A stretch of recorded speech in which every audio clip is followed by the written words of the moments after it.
प्राचीन काल से ही भारत की पुण्य भूमि होम हवन जप तप दान धर्म की वजह से धर्म भूमि के नाम से प्रख्यात है। आदिकाल से वीर पुरुष अपार ज्ञान के साथ इस पुण्य भूमि पर जन्म लेकर भारत देश का नाम गौरवान्वित करते रहे हैं। हिंदू धर्म के धार्मिक कथा का प्रतीक त्रिमूर्ति हमारे आत्मविश्वास की कमी के कारण बाहरी लोगों के हाथों कई बार खंडित हुआ है और लोगों की भावनाओं को चोट पहुंचाया है। पूरे विश्व में ज्ञान का प्रकाश फैलाने वाले नालंदा विश्वविद्यालय को जब बाहरी लोगों ने आग के हवाले किया, तब निरंतर 3 माह तक संग्रहालय में रखे ज्ञान के ग्रंथ शोलों में चलते रहे, फिर भी ये मूर्ति नष्ट नहीं हुई। 11वीं शताब्दी में आदिशक्ति का एक अंश गांव के मध्य क्षेत्र में प्राण प्रतिष्ठा के लिए मैसूर शिवालय में लाया गया। जब बाहरी लोगों ने आक्रमण किया तो भगवान के पुजारी शिवम राज 100 जनों पर अकेले भारी पड़े और राजा विक्रम की तरह युद्ध करके पुण्य स्थल पर हमला करने वाले दुश्मनों को धूल चटा दिया। उस समय के राजा जगदेव राव महाराज जी ने धर्म की रक्षा हेतु उस वीर पुरुष के नाम को अमर करने का निश्चय किया। धर्म रक्षा हेतु किए गए शिवम राज के इस महान कार्य से संतुष्ट होकर राजा जगदेव राय जी ने मंदिर के रखरखाव की जिम्मेदारी शिवम राय के वंशजों को सदा के लिए सौंप दिया। पिछले 100 सालों से शिवम राज जी के वंशज ही इस पवित्र मंदिर का रखरखाव और पूजा अर्चना पूरी श्रद्धा के साथ निभाते आए हैं।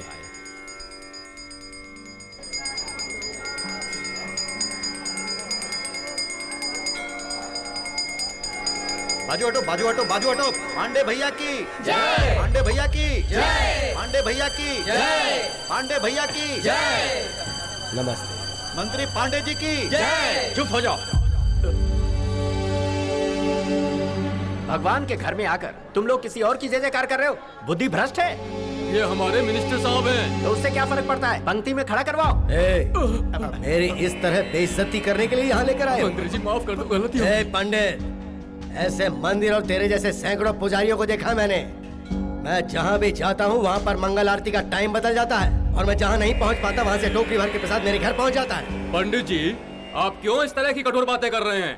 मिनिस्टर साहब यहाँ इसलिए आए हैं ताकि हमारे मंदिर को ज्यादा से ज्यादा फंड रिलीज करवा सकें। मंदिर को फंड दिलवाकर अगर उन्हें लगता है कि उनके सारे पाप धुल जाएंगे तो उनसे कह दो यहाँ आने की जरूरत ही नहीं है। पहले तू ये तय कर ले कि तुझे यहाँ रहना है या नहीं। ये गंदी राजनीति करने वालों का पार्टी ऑफिस नहीं है। सच्चाई, धर्म, न्याय, नीति का स्वतंत्र पीठ है।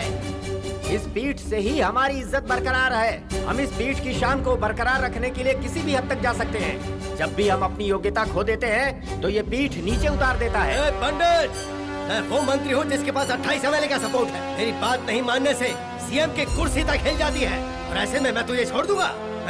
जब तक ये पंडित इस मंदिर में रहेगा मैं यहाँ कदम नहीं रखूंगा। चलो पंडित जी।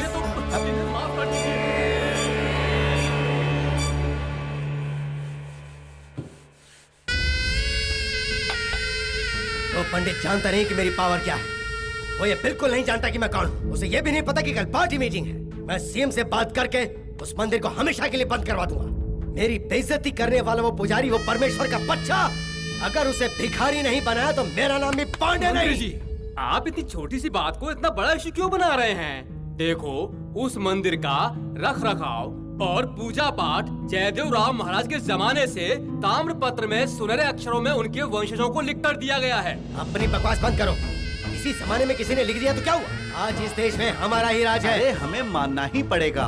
देखिए, ये सच है। हमारे देश को आजादी मिलने के बाद उस मंदिर को इंडोमेंटल में शामिल होने से रोक दिया गया। ये एक इतिहास में दर्ज हुआ पुण्य स्थल है। उसकी देखभाल वही करेंगे। इसकी इजाजत उन्होंने कानून से ले ली है। तो तुम लोग क्या चाहते हो? मेरी बेइज्जती करने वाले को छोड़ दूं, उससे बदला नहीं लूं? आपको इसके लिए कौन रोक रहा है? बस सही समय देखकर उस परमेश्वर पुजारी की गर्दन सर सर सर काट कर फेंक दूंगा। तुम क्या करोगे मुझे नहीं पता, लेकिन वो पुजारी दोबारा उस मंदिर में नजर नहीं आना चाहिए। ये मेरा फैसला है। ठीक है, जैसा आप चाहते हैं वैसा ही हो। आप चिंता ना कीजिए। मिनिस्टर के साथ आपने जो किया वो बिल्कुल सही किया गुरुजी। देखिए, हर एक धर्म के अंदर ऐसे अहंकारी लोग होते ही हैं। पवित्र मंदिर के अंदर प्रवेश लेने से पहले अपने सारे अहंकार को छोड़कर प्रवेश करें तो ही 33 करोड़ देवताओं को अपनी आंखों से देख सकते हैं। बिल्कुल सही गुरुजी। इस वर्ष का उत्सव भी जल्दी ही आने वाला है। जी हाँ, इस बार इस उत्सव का आयोजन बहुत धूमधाम से होना चाहिए। वो क्या है ना कि इस उत्सव में लाखों की संख्या में भक्त जन आने वाले हैं। उन सब के लिए भोज का प्रबंध भी उचित तरीके से होना चाहिए। किसी वस्तु की कमी नहीं होनी चाहिए। ठीक है गुरुजी। ठीक है, अब आप लोग जाइए। शंकरा परमेश्वरा। लीजिए। हाँ, तुम आज आरती में क्यों नहीं आई? आप जब शिव की आराधना करते हैं तब आपको सामने कुछ दिखाई देता है भला? आज एकादशी है, फल दूध कुछ लाऊं आपके लिए? नहीं भाग्यवान, पता नहीं क्यों मन कुछ व्याकुल सा हो रहा है। क्यों जी, ऐसा क्या हुआ? मठाधीश की उपाधि का ये मेरा अंतिम वर्ष है और यही सोचकर मेरा मन अत्यंत व्याकुल हो रहा है भाग्यवान। उसके लिए तू इतनी चिंता क्यों कर रहा है? तेरे बाद तेरा पुत्र शिव प्रसाद है ना। ये याद रख, कब क्या होना है, किसे क्या बनना है, ये सब ऊपर वाला जानता है। आप कहे तो मैं शिव से इस बारे में बात करूं? अब क्या बात करना है उससे? क्या वो मेरी बात सुनकर उसका पालन करेगा? वो सब तो ठीक है, उत्सव में उसे आमंत्रित किया है कि नहीं? वो क्या है ना कि अमेरिका से उसे यात्रा का प्रबंध करके आना होगा। पिताजी, उसने बताया था मार्स प्लेनेट में सैटेलाइट लॉन्च करने का डेट नजदीक आ रहा है। अब 2 हफ्ते से फोन भी नहीं आया।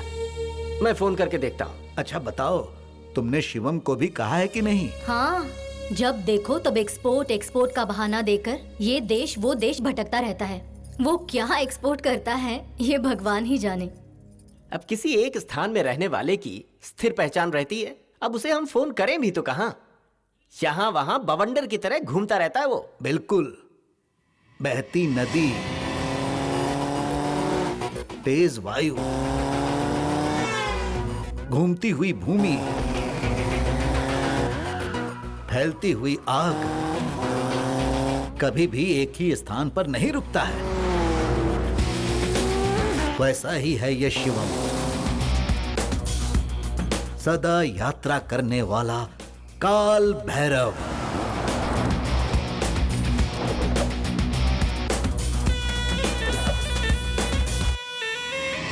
मुंबई में सीरियल ब्लास्ट कराने वाले मास्टरमाइंड अमंदुल्ला खान को सन 1985 में अरेस्ट किया गया था।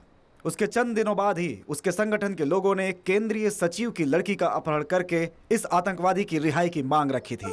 इनके आगे सरकार को भी झुकना पड़ा था। रिहा होते ही पाकिस्तान जाकर कोरियन माफिया के साथ मिलकर हिंदुस्तान में ड्रग का कारोबार शुरू कर दिया। भारतीय मूल के एलेक्स नाम के एक डॉन के साथ सोने के धंधे के सिलसिले में जब उसने एक मीटिंग सेट की, उसी वक्त इंटरपोल ने अटैक किया, जिसमें अलेक्जेंडर भाग निकला और ये पकड़ा गया। मिस्टर अमंदुल्ला खान, आपके ऊपर जो इल्जाम लगे हैं उसके लिए आपको जमानत नहीं मिल सकती। इसके बावजूद आप रिहा होने के लिए सरकार पे प्रेशर बना रहे हैं। इस बारे में आप कुछ कहिए। प्रेशर बनाने की मुझे जरूरत पड़े इतना कमजोर नहीं हूँ, और ना ही खुद को छोड़ने के लिए मैं किसी के सामने गिड़गिड़ाया हूँ। उन्हें खुद छोड़ना पड़ा है।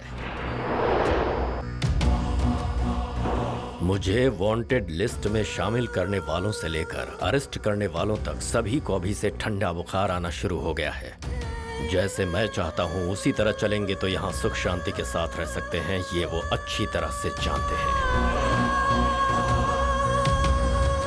इतनी सिक्योरिटी यहाँ पर लगा रखी है इसलिए नहीं कि मैं यहाँ से भाग जाऊंगा, बल्कि इसलिए कि भूल चूक से भी मुझे कोई तकलीफ ना हो जाए। अगर ऐसा कुछ हुआ तो फिर खून की होली खेली जाएगी।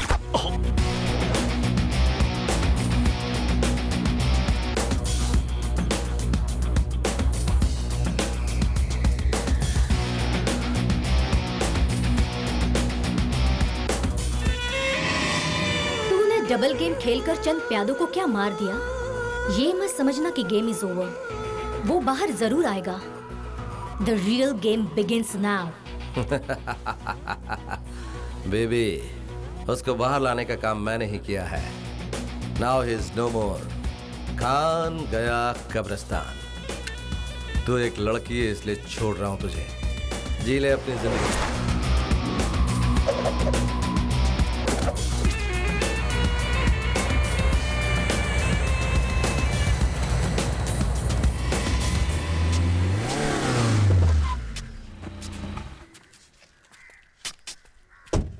अरे अरे रुको। क्या हुआ? तुम लोग अपने माथे से विभूति चंदन सब पहुंच लो। लेकिन क्यों?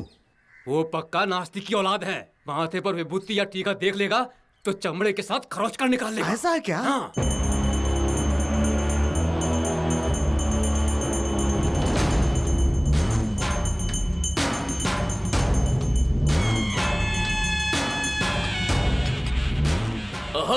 ब्रह्मास्मि, मेरे लिए मैं खुद भगवान हूँ।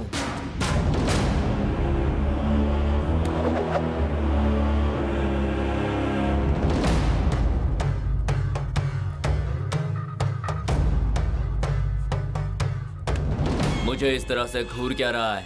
बैठ जा। तुम जोर जबरदस्ती करके जिस जमीन पर कब्जा करना चाहते हो वो कोई बेनामी जमीन नहीं है, वो प्रॉपर्टी मंदिर के नाम है। बिल्कुल नहीं। उस जमाने में उस वक्त के महाराजा ने मेरी परदादी को तोहफे में लिख कर दी थी वो जमीन। और उसके बाद महाराजा के सामने ही तुम्हारी परदादी ने वो जमीन मंदिर के नाम कर दी थी। ज्यादा होशियार मत बन, चुपचाप उस जमीन को फिर से मेरे नाम कर दे। मैं ऐसा बिल्कुल नहीं करूंगा। क्या कहा? इसकी लाश ले जाकर एक गड्ढे में डाल दो और वहाँ एक नारियल का पेड़ लगा दो। भूतनाथ जी, आपका नाम बिल्कुल सही है। माँ बाप ने सोच समझ कर रखा है। भाई, जब आप उसके सर पर नारियल फोड़ रहे थे तो हमारा दिल धक धक कर रहा था। भाई, आप इस तरह कितने नारियल फोड़ चुके हैं? कितने सर फोड़े उसका हिसाब नहीं है तो नारियल का हिसाब कैसे रखूंगा? लेकिन एक बात जरूर याद रखना, हाल ही में जितने सर फूटेंगे उनमें तुम तीनों के सर शामिल होंगे। मेरी 40 एकड़ की जमीन में जो गौशाला है, कहा था उसे खाली करवाओ। वो काम छोड़कर तुम सब अपनी जेब भरने में लगे हुए हो। अरे रे, ये आप क्या कह रहे हैं? हमारी इतनी जुर्रत? भाई, कुछ दिन और इंतजार कर लो। मंदिर की सारी जमीन जायदाद को अपने हाथ में लेकर हम सबको नीचा दिखाने वाला वो परमेश्वर पुजारी है। लेकिन कुछ ही दिनों में वो उस कुर्सी से उतरने वाला है। देखो, अब मुझसे और इंतजार नहीं होता। क्या है ना, मैं नारियल फोड़ने के लिए बहुत उतावला रहता हूँ। आपको फिक्र करने की कोई जरूरत नहीं है। सारी जिम्मेदारी हम तीनों पर छोड़कर आप बेफिक्र होकर निश्चिंत हो जाइए। हम लोग सब संभाल लेंगे। गुरुजी, आपका संगीत सुनकर तो तालाब की मछलियाँ भी ऊपर आकर अपना नृत्य दिखा रही हैं। सभी विद्वानों के पास एक ही गुण होता है, लेकिन आप गुरुजी हर किसी की आवाज में कैसे गा लेते हैं? आप बहुत टैलेंटेड हैं। ये बात पूरा संसार जानता है, मुद्दे की बात करो। गुरुजी, आज आपको ढूंढते हुए एक बड़ा आदमी आया था। कौन था? उनकी लड़की की शादी में वो आपसे संगीत सम्मेलन करवाना चाहता है। तो कर देंगे। मेरी आपसे एक रिक्वेस्ट है।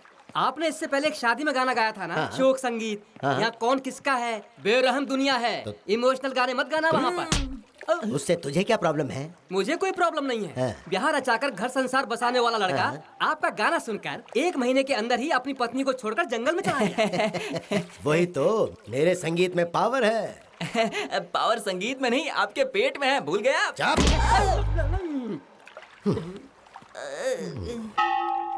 उस मंदिर के जमीन और हमारे भूतनाथ के जमीन के बीच में गौशाला एक बाउंड्री की तरह थी। बिल्कुल। हाँ, उल्टी सीधी तरकीबें आजमा के सारे जानवरों को कसाई खाना भिजवा दिया। सही कह। चल चल, अंदर ले चल, चल। क्या कर रहा है? चल, ले चल। आदाब भोलेनाथ।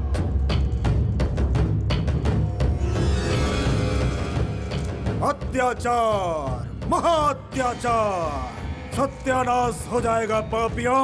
जैसा बीज बोएगा वैसा ही फल पाएगा।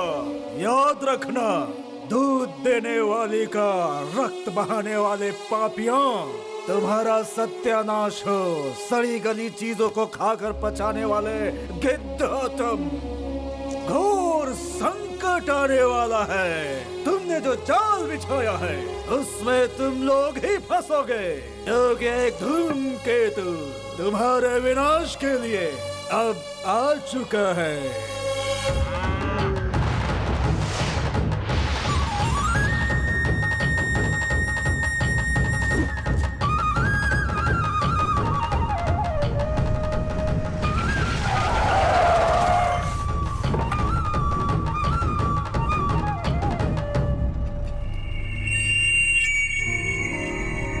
क्या है बे? बीच सड़क पर बाइक खड़ी कर रखी है, उड़ा कर निकल जाऊं क्या? वो क्या है ना सर, आप जो जानवर ले जा रहे हैं ना, उनमें मेरा भी एक बछड़ा है, छोटा सा। अगर आप उसे मुझे दे दे तो।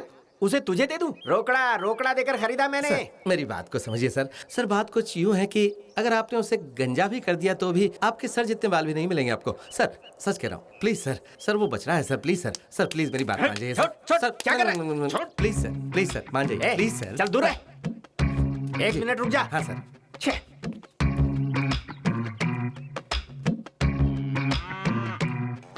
क्या हुआ बेटा? मैंने छोना? हाँ, क्या कहा? ये बात है। अच्छा छोना, उन्हें भी साथ में ले चलेंगे। ओके। ये क्या किया तुमने? एक को कहा था, तुमने सबको उतार दिया। हमने नहीं, सबको इसी ने उतारा है। ऐसा क्यों किया? दिखाई नहीं दे रहा मैं बात कर रहा हूँ छोना से? हाँ अच्छा ठीक है, ठीक है ठीक है ठीक है ठीक है। ये क्या पागलों के जैसे इससे बात कर रहा है? इसकी बोली तुझे समझ में आती है? क्यों नहीं समझ में आएगी, बिल्कुल समझ में आएगी। ये कह रहा है कि इसे माँ भी चाहिए। अभी चल रास्ता ना। भाई क्या है ना, लगता है तुम भी अपनी माँ से बिछड़कर लावारिस। मैं लावारिस नहीं हूँ। हाँ तो ये भी लावारिस नहीं बनना चाहता।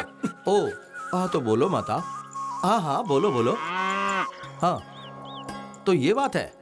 ओहो ऐसा क्या? ठीक है मैं बात करता हूँ। Okay don't worry don't worry. ठीक है इसकी माँ को भी ले जा। हाँ बात यह है कि हम दोनों के सौदे में एक छोटा सा चेंज आ गया है। अब कैसा चेंज है भाई? माँ अकेली आने को तैयार ही नहीं हो रही है। तो फिर ये क्या चाहती है? ये माँ जॉइंट फैमिली में पली बड़ी है, तो अब दीदी को, दादी को, नाना को, नानी को, काका को, काकी को, बुआ को, फूफा को, सबको ये अपने साथ ले जाना चाहती है। कंफ्यूजन ये है कि तुम इन सबको मुझे लौटाओगे या फिर नहीं। कह रहे हीरो अपन को धमकी दे रहा है। अब तो अपन तेरे को ही कसाई खाना ले जाएगा, समझा? हाथ हटा बे। नहीं हटाया तो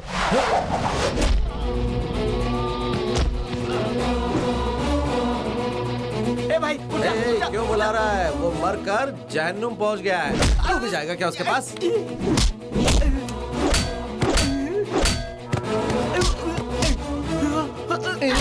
इन्हीं हाथों से तू जानवरों को काटता है ना? इन्हें मैं तोड़ देता हूँ। भूल गया कि उसका दूध तू पीता है और अब उसी को काटने जा रहा है तू? हाँ बेरहमी की हद पार कर दी है। इंसानियत नहीं है क्या? हाँ अगर कल को तू बूढ़ा हो जाएगा तो तुझे भी कसाई को बेच दूं? कसाई को? चुप क्यों हो गया? इसी गाय का दूध पिया ना तूने? तुझे तो इसका एहसान मानना चाहिए। याद रख जो गाय है ना वो भगवान है और उसे मारने वाले शैतान है। कान खोल कर सुन लो, शाम होने से पहले सारी गायें गौशाला पहुंच जानी चाहिए, समझे कि नहीं?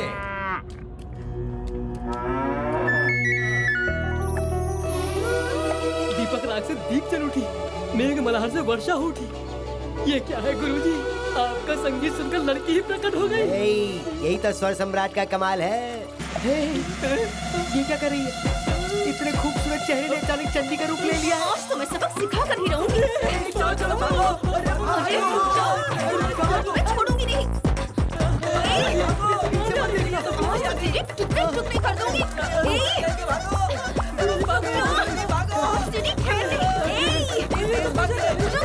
मैं कह रही हूँ रुक जा। रुक जा। इतनी लंबी दौड़ लगाई और वो भी हमारे लिए नहीं। सॉरी गुरुजी, हमसे मिस्टेक हो गई। अरे मैं मर गया। आज तो शिवम की हत्या निश्चित है। क्या हुआ शिवम? कोई कुत्ता पीछे पड़ा है क्या? कुत्ते को तो मैं पत्थर मार के भगा देता, लेकिन यहाँ तो काली माँ चंडी साक्षात मेरे पीछे है। बचाओ। Police police. तुमने क्या समझ रखा है? हाँ एक ही बार में सिर से धड़ अलग कर दूंगी, समझो? बचाओ। तुमसे शादी करके ही रहूंगी। ये क्या हुआ? जो हत्या करने गई थी वो विवाह की बात कर रही है। गुरुजी क्या? आपका ट्रैक क्लोज। अरे तू तुझसे शादी कौन करेगा? तुझे पता है तू कैसी लड़की है? ना शर्म ना हया, ये कोयता लेकर पूरी सड़क पे मुझे दौड़ा रही है। गुरुजी आपका ट्रैक ओपन। अंकल जी आप इस लड़की को नहीं जानते। पता इसने 10वीं में क्या किया था? इतनी शॉर्ट्स पहनकर पेड़ के ऊपर चढ़ गई थी और मुझे नीचे बैठा दिया था। आम जो चुराने थे इसे। शिव की सौगंध, काश तेरी जगह वहाँ पर मैं होता। पर चाहे जो भी हो मैं शादी तुझसे ही करूंगी। सिर कट जाए या जान चली जाए, तुझे मुझसे कोई नहीं बचा सकता। तू मेरा भले सर कलम कर दे, मैं तुझसे शादी नहीं करूंगा। बिल्कुल सही कहा। किसी भी कीमत पे इससे शादी मत करना, अपनी जुबान पे कायम रखना। थैंक यू, आप इसे संभालो। क्या पापा, आप हमेशा उसी की तरफदारी करते हैं। अरे तेरी किस्मत अच्छी है, वो खुद शादी से इनकार कर रहा था, आज आया है, कल चला जाएगा, 6 महीने तक नहीं दिखेगा। वो कहाँ क्या करता है किसी को कुछ नहीं पता। ये लड़का तेरे लायक नहीं है। एक अच्छे लड़के से तेरी शादी करवाऊंगा, उसे भूल जा तू। शिवम के साथ इसकी शादी नहीं होगी। अब आपकी लाइन के लिए। ऐसा क्या? तो फिर मैं बजाना शुरू करता हूँ। क्या? हारमोनियम। तुम लोग हमेशा सिर्फ डबल मीनिंग ही समझते हो। गुरु गुरु गुरु गुरु जरा रुको गुरु। ओ श्री कुमार कैसे हो? टोपी पहनाने का बिजनेस कैसे चला? चुप हो जाओ गुरु।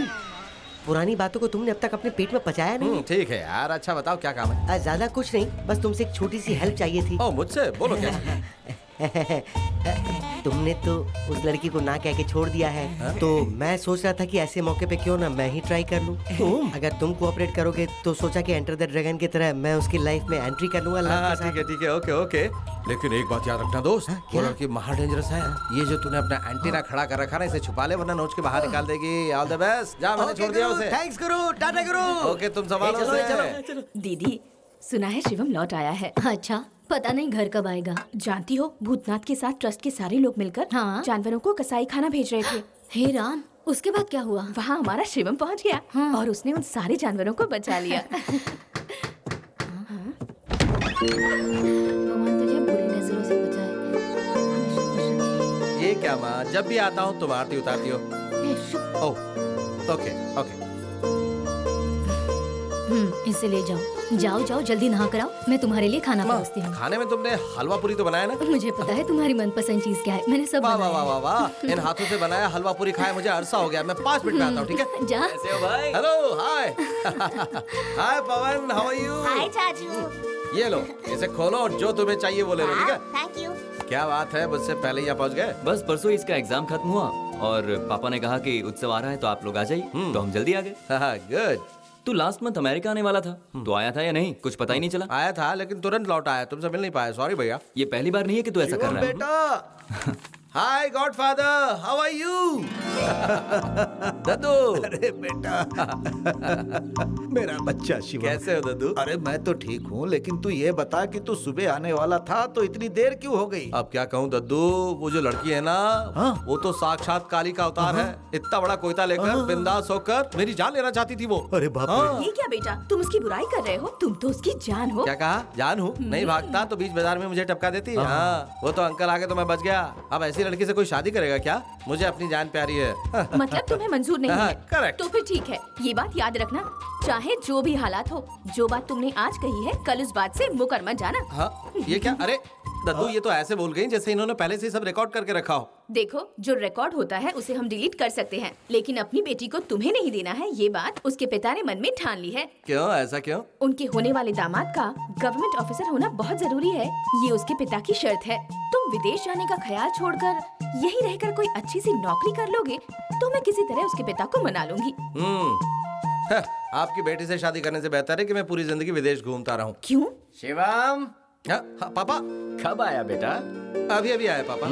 इस बार 10-15 दिन के लिए यहाँ रुकेगा या फिर से चक्कर गिननी हो जाएगा? पापा, मेजर एक्सपोर्ट का काम निपटा कर आया हूँ। ठीक है, इस बार कार्तिक उत्सव के बाद ही तुझे यहाँ से जाना होगा। पापा, मम्मी के हाथ का खाना और आपके हाथ का प्रसाद खाकर ही जाऊंगा, ये फैसला करके आया हूँ। अच्छी बात है। शिवम, हाँ माँ। अरे जल्दी आ, कब से बुला रही हूँ। हाँ आ रहा हूँ माँ, आता हूँ। माँ बुला रही है।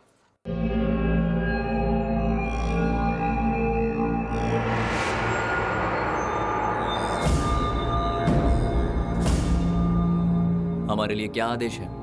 बताते हैं। मेडिकल रिपोर्ट तो आ गई, लेकिन अभी एक खास आदमी का आना बाकी है।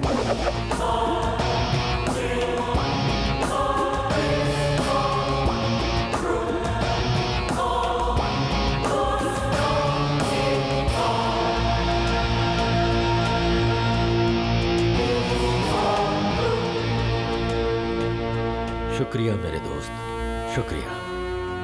लगता है अपनी डेड बॉडी पर फूल चढ़ाने वाला पहला आदमी मैं ही हूं। जब भी ऑपरेशन कॉम्प्लिकेटेड हुए तुम रिस्क उठाकर मुझे सेव करते रहे, लेकिन अफसोस मैं तुम्हें सेफ नहीं रख पाया। इसके लिए दिल से सॉरी मेरे दोस्त। तुम्हारी मौत के साथ मेरी आइडेंटिटी भी खत्म। ओह, कंफ्यूज क्यों हो रही हो snake? You are too precious to be lost. तुम्हारी मुलाकात हमेशा मुझसे ही होती थी। ये तो बस मेरा एक मुहावरा था। मेरा दुश्मन एलेक्स मुझे नीचे गिराने के लिए कैसे कैसे प्लान बना रहा था मुझे पहले से पता है, लेकिन उसका फाइनल टारगेट क्या है ये जानने के लिए अपने डुप्लीकेट को उसके साथ मीटिंग के लिए भेजा था। उसने तो मुझे शमशान पहुंचाने का पूरा बंदोबस्त कर रखा था। सत्य, आज तुम जिंदा हो यही बहुत है। कम, लेट्स सेलिब्रेट। किस खुशी में? जो जेल के अंदर बंद था उसे बाहर निकाल कर पब्लिक के सामने मारा, इस खुशी में सेलिब्रेट करें या फिर मेरी आइडेंटिटी हमेशा के लिए खत्म हो गई इस खुशी में? जब तक मैं न चाहूं मेरे डुप्लीकेट के मौत की खबर लीक नहीं होनी चाहिए। मेरा दुश्मन मर गया इस ब्रेकिंग न्यूज के साथ मैं जिंदा हूं ये सनसनीखेज खबर एक साथ आएगी। एलेक्स को अमानुल्लाह खान का रेंज क्या है सिर्फ यही पता है, लेकिन इस खान का रिवेंज कैसा होता है ये अब मैं उसे दिखाऊंगा। एलेक्स! देखो बेटी, संगीत में सब कुछ भुलाने की शक्ति है। संगीत सीखने से लड़की की इज्जत बढ़ती है। रिश्ते की बात करते समय लड़के वाले लड़की को गाना आता है कि नहीं ये पूछते हैं, ना बोलने पर नाक कटती है। संगीत सीख लोगी तो विवाह भी हो जाएगा और शिवम को भूल भी जाओगी। चल। मंगनी की बात करने के लिए लड़के और उसके पिता पूरी रस्म के साथ यहाँ पर आ रहे हैं। अबे गधे के बच्चे। नमस्ते गुरुजी। नमस्ते शंकर भैया। अंकल जी। अंकल नहीं तो क्या दादा बोलूं? नहीं श्रीमान, हाइट और साइज छोड़ दें तो हमारी और तुम्हारी उम्र लगभग एक ही है। अरे श्रीमान जी आप कैसी बातें कर रहे हैं? आपकी तो शादी लायक एक जवान पुत्री है और मेरी तो अभी तक शादी भी नहीं हुई है। वाजपेयी जी और अब्दुल कलाम जी भी अभी तक कुंवारे ही हैं। मुझे बात आगे नहीं बढ़ानी है। वैसे आप यहाँ कैसे? आपको रस्म की थाली नहीं दिख रही है क्या? जो। अरे वो तो दिखाई दे रहा है। ऐसे शुभ काम के लिए शुभ मुहूर्त देखकर आना चाहिए था ना। शुभ मुहूर्त देखने का टाइम नहीं था। अब आप जल्दी से हमारी बेटी को संगीत सिखा दीजिए श्रीमान। ये खड़ी रहती है तो बिल्कुल सितार जैसी लगती है और बैठे तो तानपुरे की तरह लगती है। ये लीजिए श्रीमान गुरु दक्षिणा। अच्छी तरह संगीत सिखाइए। आप फिक्र मत कीजिए, आपकी बेटी को संगीत में पूरी तरह डुबोकर बाहर निकाल दूंगा। अम्मा जी, सिंह जी, शंकर जी, ये सभी लोग मेरी साधना से प्रसन्न होकर मुझे इनाम दे चुके हैं। तो तुम मेरे पास संगीत सीखने का मन बना चुकी हो ना? ये दो गधे पिछले 3 सालों से मुझसे संगीत सीख रहे हैं और 3 सुर तक नहीं सीख पाए। कुछ सिखाएंगे तभी तो सीखेंगे ना। अच्छा, 5-6 साल पहले यही स्टेशन के बाहर नुक्कड़ पर तुम नारियल पानी बेचा करते थे। इतनी जल्दी इतनी कामयाबी कैसे? संगीत की साधना करने के लिए मैं हिमालय पर्वत में जाकर आलाप करते करते करते थक कर मैं वहीं सो गया था। व्हाइट और व्हाइट ड्रेस में फिर सरस्वती हाथ में वीणा लेकर प्रकट हो गई थी। उन्होंने मुझसे पूछा कि बोलो कितना अमाउंट चाहिए तुम्हें बच्चे? गुरुजी, वो एजुकेशन डिपार्टमेंट की है। एजुकेशन देने वाली क्या कैश नहीं दे सकती है गधे? तब मैंने कहा कि मुझे संगीत के अलावा और कुछ नहीं चाहिए। तो उन्होंने लंबी जबान निकाली और बीज मंत्र मेरे मुंह में फूंक दिया था। कवि सम्राट कालिदास की कहानी लग रही है। तुम मेरा मजाक उड़ा रही हो। तुमसे अच्छी तरह म्यूजिक सीखकर मैं उसे खुश कर दूंगी। किसको? मेरे शिवम को। तुम उस शिवम को खुश कर सकती हो या मैं तुम्हें खुश करके जीतता हूँ ये तो वक्त ही बताएगा। ये देखो यहाँ अकेला बैठा है, अब मैं अपनी चाल चल देता हूँ। कैसे इंसान हो यार तुम? ऐसे घुरा रहे हो जैसे कोई जानवर घुरा रहा है। इतनी बुरी आवाज भी नहीं थी यार। और नहीं तो क्या, पास आकर घर घर गेंडे की तरह घुरा रहा है। ये 3 पैक का असर है ना। पैक का असर है? क्यों बे, भवानी ने अब तक तेरी मांग नहीं भरी क्या? वो तो किसी भी दिन भरवा लूं, लेकिन उसके बाप के दोनों पैर मेरी छाती पे पड़े हैं। क्यों, ऐसा क्या हुआ? कल उस लड़की को देखने कोई लड़का और उसके घर वाले आ रहे हैं भाई। हाँ, लेकिन मैं उसमें क्या कर सकता हूँ? अब तो सब कुछ तुम्हारे हाथ में है ना भाई। तो अब तेरी मांग मैं भरूं क्या? मेरी मजाक क्यों उड़ा रहे हो? फटाक से कोई आइडिया दो ना। देखो, मैं और भवानी बहुत अच्छे लवर्स हैं। देखो दोस्ती के बीच में दरार आ जाएगी। अरे पहले मेरी पूरी बात तो सुन ले। माना हम दोनों लवर्स हैं, लेकिन वो लड़की तुम्हारी होगी। अब तुम कुछ मतलब की बात कर रहे हो? हाँ, अब मेरा आइडिया सुन। तो मेरी और भवानी की गांव के हर दीवार पे तस्वीर बना दे। बस उसे लड़का देखेगा और गुस्सा होकर भाग जाएगा। जा तू ये कर। अगर तस्वीर बनानी ही है तो मेरी और उसकी क्यों ना बनाऊं? तो जा वो कर ले। लड़का आकर देखेगा तो मजाक समझेगा वो और लड़की को शादी करके ले जाएगा। जा जा जा तू कर ले। नहीं गुरु, मैं तुम्हारी ही बनाता हूँ। हे गुरु, मुझे आशीर्वाद दो ना। तेरे एंटीना की कसम, शीघ्र ही तेरा विवाह संपन्न हो तथास्तु। जाओ। एक मन चला आया। छोटा नहीं, चल जाना। जा आगे बढ़। दीवानेपन की इंतहा है ये। अपनी बच्ची की तारीफ नहीं कर रहा हूँ, वो लाखों में एक है। बड़ों के आगे तो सर नहीं उठाती। डिग्री पास कर चुकी है, बहुत अच्छा गाती है। अरे यही तो है उसके गुरुजी। छोटी उम्र में बूढ़े को इसकी शादी करवाने की जरूरत क्या है? गुरुजी, उसकी शादी की तैयारी कर दो, ये बात आप ही ने कही थी। उसकी शादी मेरे साथ करवा देगा, यही सोचकर मैंने उससे कहा था। गुरुजी, ऐसा कभी हुआ है कि आपका प्लान कभी काम किया हो? हाय, नमस्ते नमस्ते नमस्ते दोस्तों। नमस्ते अंकल जी, नमस्ते टोपी जी। तुम इकलौते यहाँ क्यों आए हो? मम्मी पापा को नहीं भेज सकते थे? अंकल क्या बात कर रहे हैं? आप मेरे इकलौते अंकल हैं, आपकी एक इकलौती बेटी है, इसलिए मैं भी इकलौता ही आ गया। हाँ, ऐसा लग रहा है कि मैंने आपको कहीं देखा है। गली गली में इनके पोस्टर छपे हैं। करेक्ट। ए पार्वती, बच्ची को लेकर आओ। पता नहीं अब कौन सा बुरा काल आने वाला है।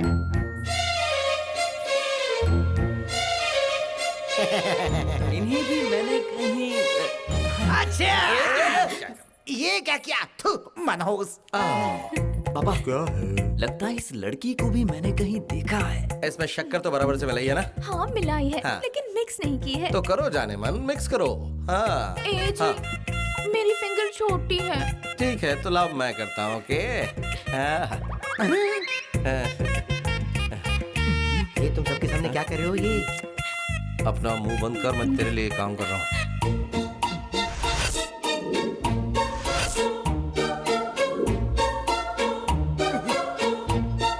पापा क्या हुआ? इस गांव की हर एक दीवार पर इन दोनों की तस्वीरें मैंने देखी है।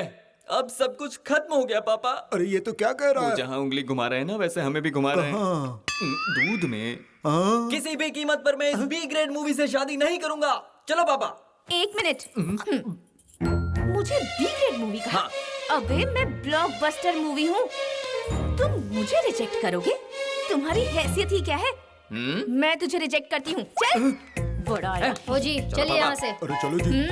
अरे रुकिए।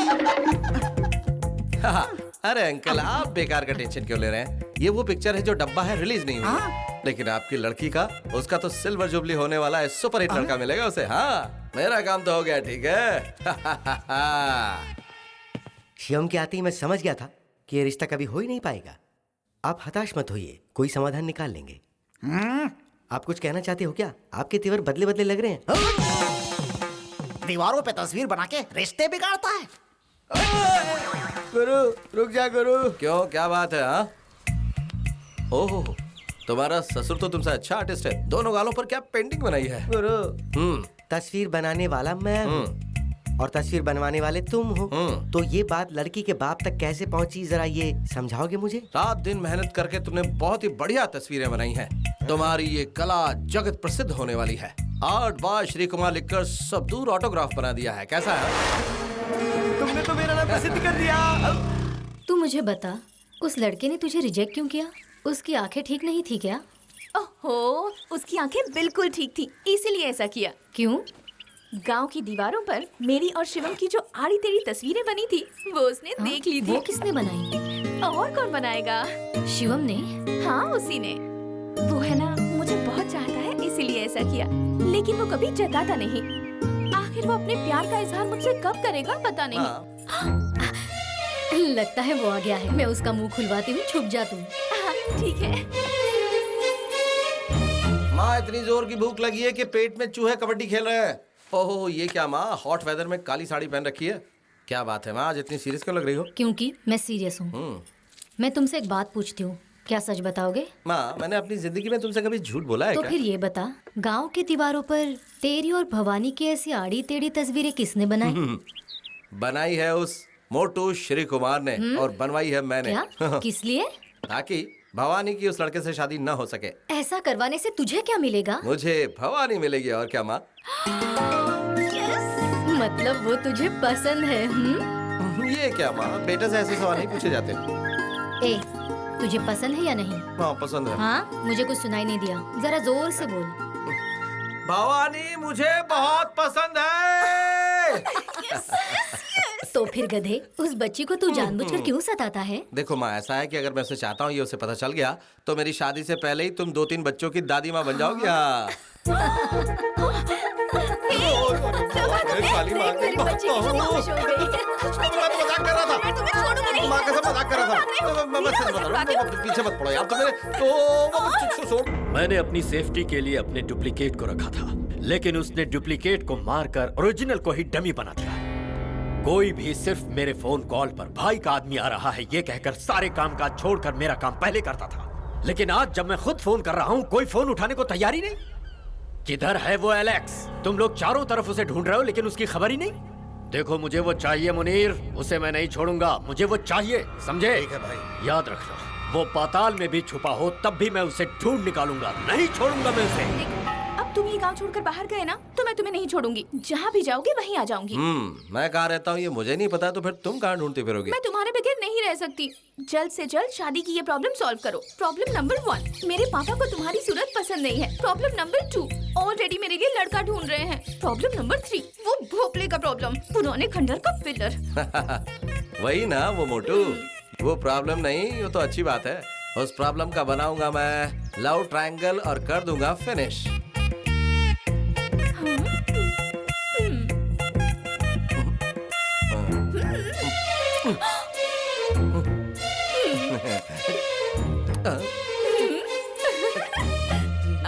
का खाना पीना सब बंद। आज के बाद सिर्फ गाना बजाना। जिस चिड़िया के पीछे आप थे ना, वो तो पुर्र करके उड़ने वाली थी। वो तो सही वक्त पे आकर शिवम ने मदद की तो वो नहीं उड़ पाई।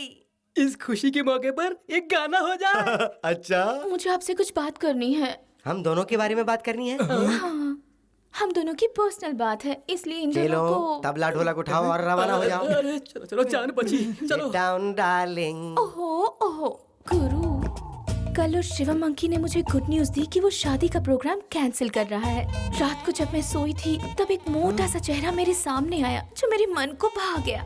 फोकस करने के बाद जब मैंने देखा तो वो आप थे। क्या मैं था? और उसके बाद मुझे सच्चाई का पता चला, यही कि मुझे आपसे बेइंतहा मोहब्बत है। चोटी के एंटीना को इतना ना हिलाओ, रिसेप्शन हिल जाएगा। नॉटी। आपसे एक सवाल पूछूं? क्या ये आपके चेहरे का जादू है जो मैं पिघल कर पानी पानी हो जाती हूँ? Of course. I have decided. I love you. What's next? अब आप आकर मेरे पापा से हमारी शादी की बात कीजिए। ओके स्वीटी।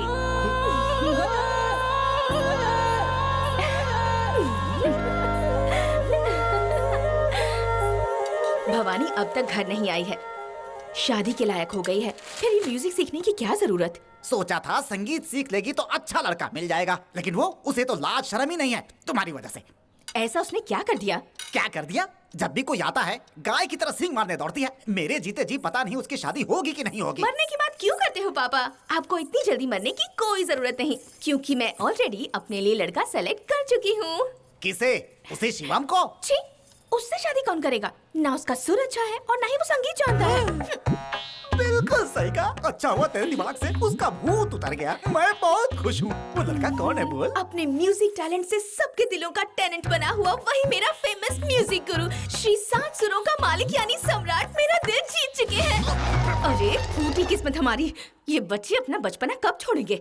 बड़ों की इज्जत को भरे बाजार में नीलाम करते हैं। आप ही की वजह से हुआ है, इसके जिम्मेदार आप ही हैं। तुम किसे कह रही हो? बता रही हूँ मैं आपको और सुना रही हूँ इसे। पर माँ, मैं कमिट कर चुकी हूँ, अब क्या करूँ? अरे रे रे, ये तो क्या कह रही है? गलत मत समझो, मैं सिर्फ शादी करूँगी ऐसा ही कमिट किया है। तुम्हें उसने क्या दिखाई दिया बेटी? प्यार अंधा होता है पापा। वो फुल साइज बलून है। मुझे उससे कोई फर्क नहीं पड़ता। कल वो शादी की बात करने आ रहे हैं। पापा आप रेडी रहना, माँ तुम भी रेडी रहना, दामाद जी आ रहे हैं। बहुत बढ़िया सिलेक्शन है। अब फैमिली पोर्ट्रेट कैसा होगा ये भी देख लो। ए पार्वती, हमारे तो नसीब ही फूटे हुए हैं। किसी तरह खाई से बचे तो सामने कुआं आ गया। अब ये विक्रम क्या करे? ये तो बेताल ही जाने।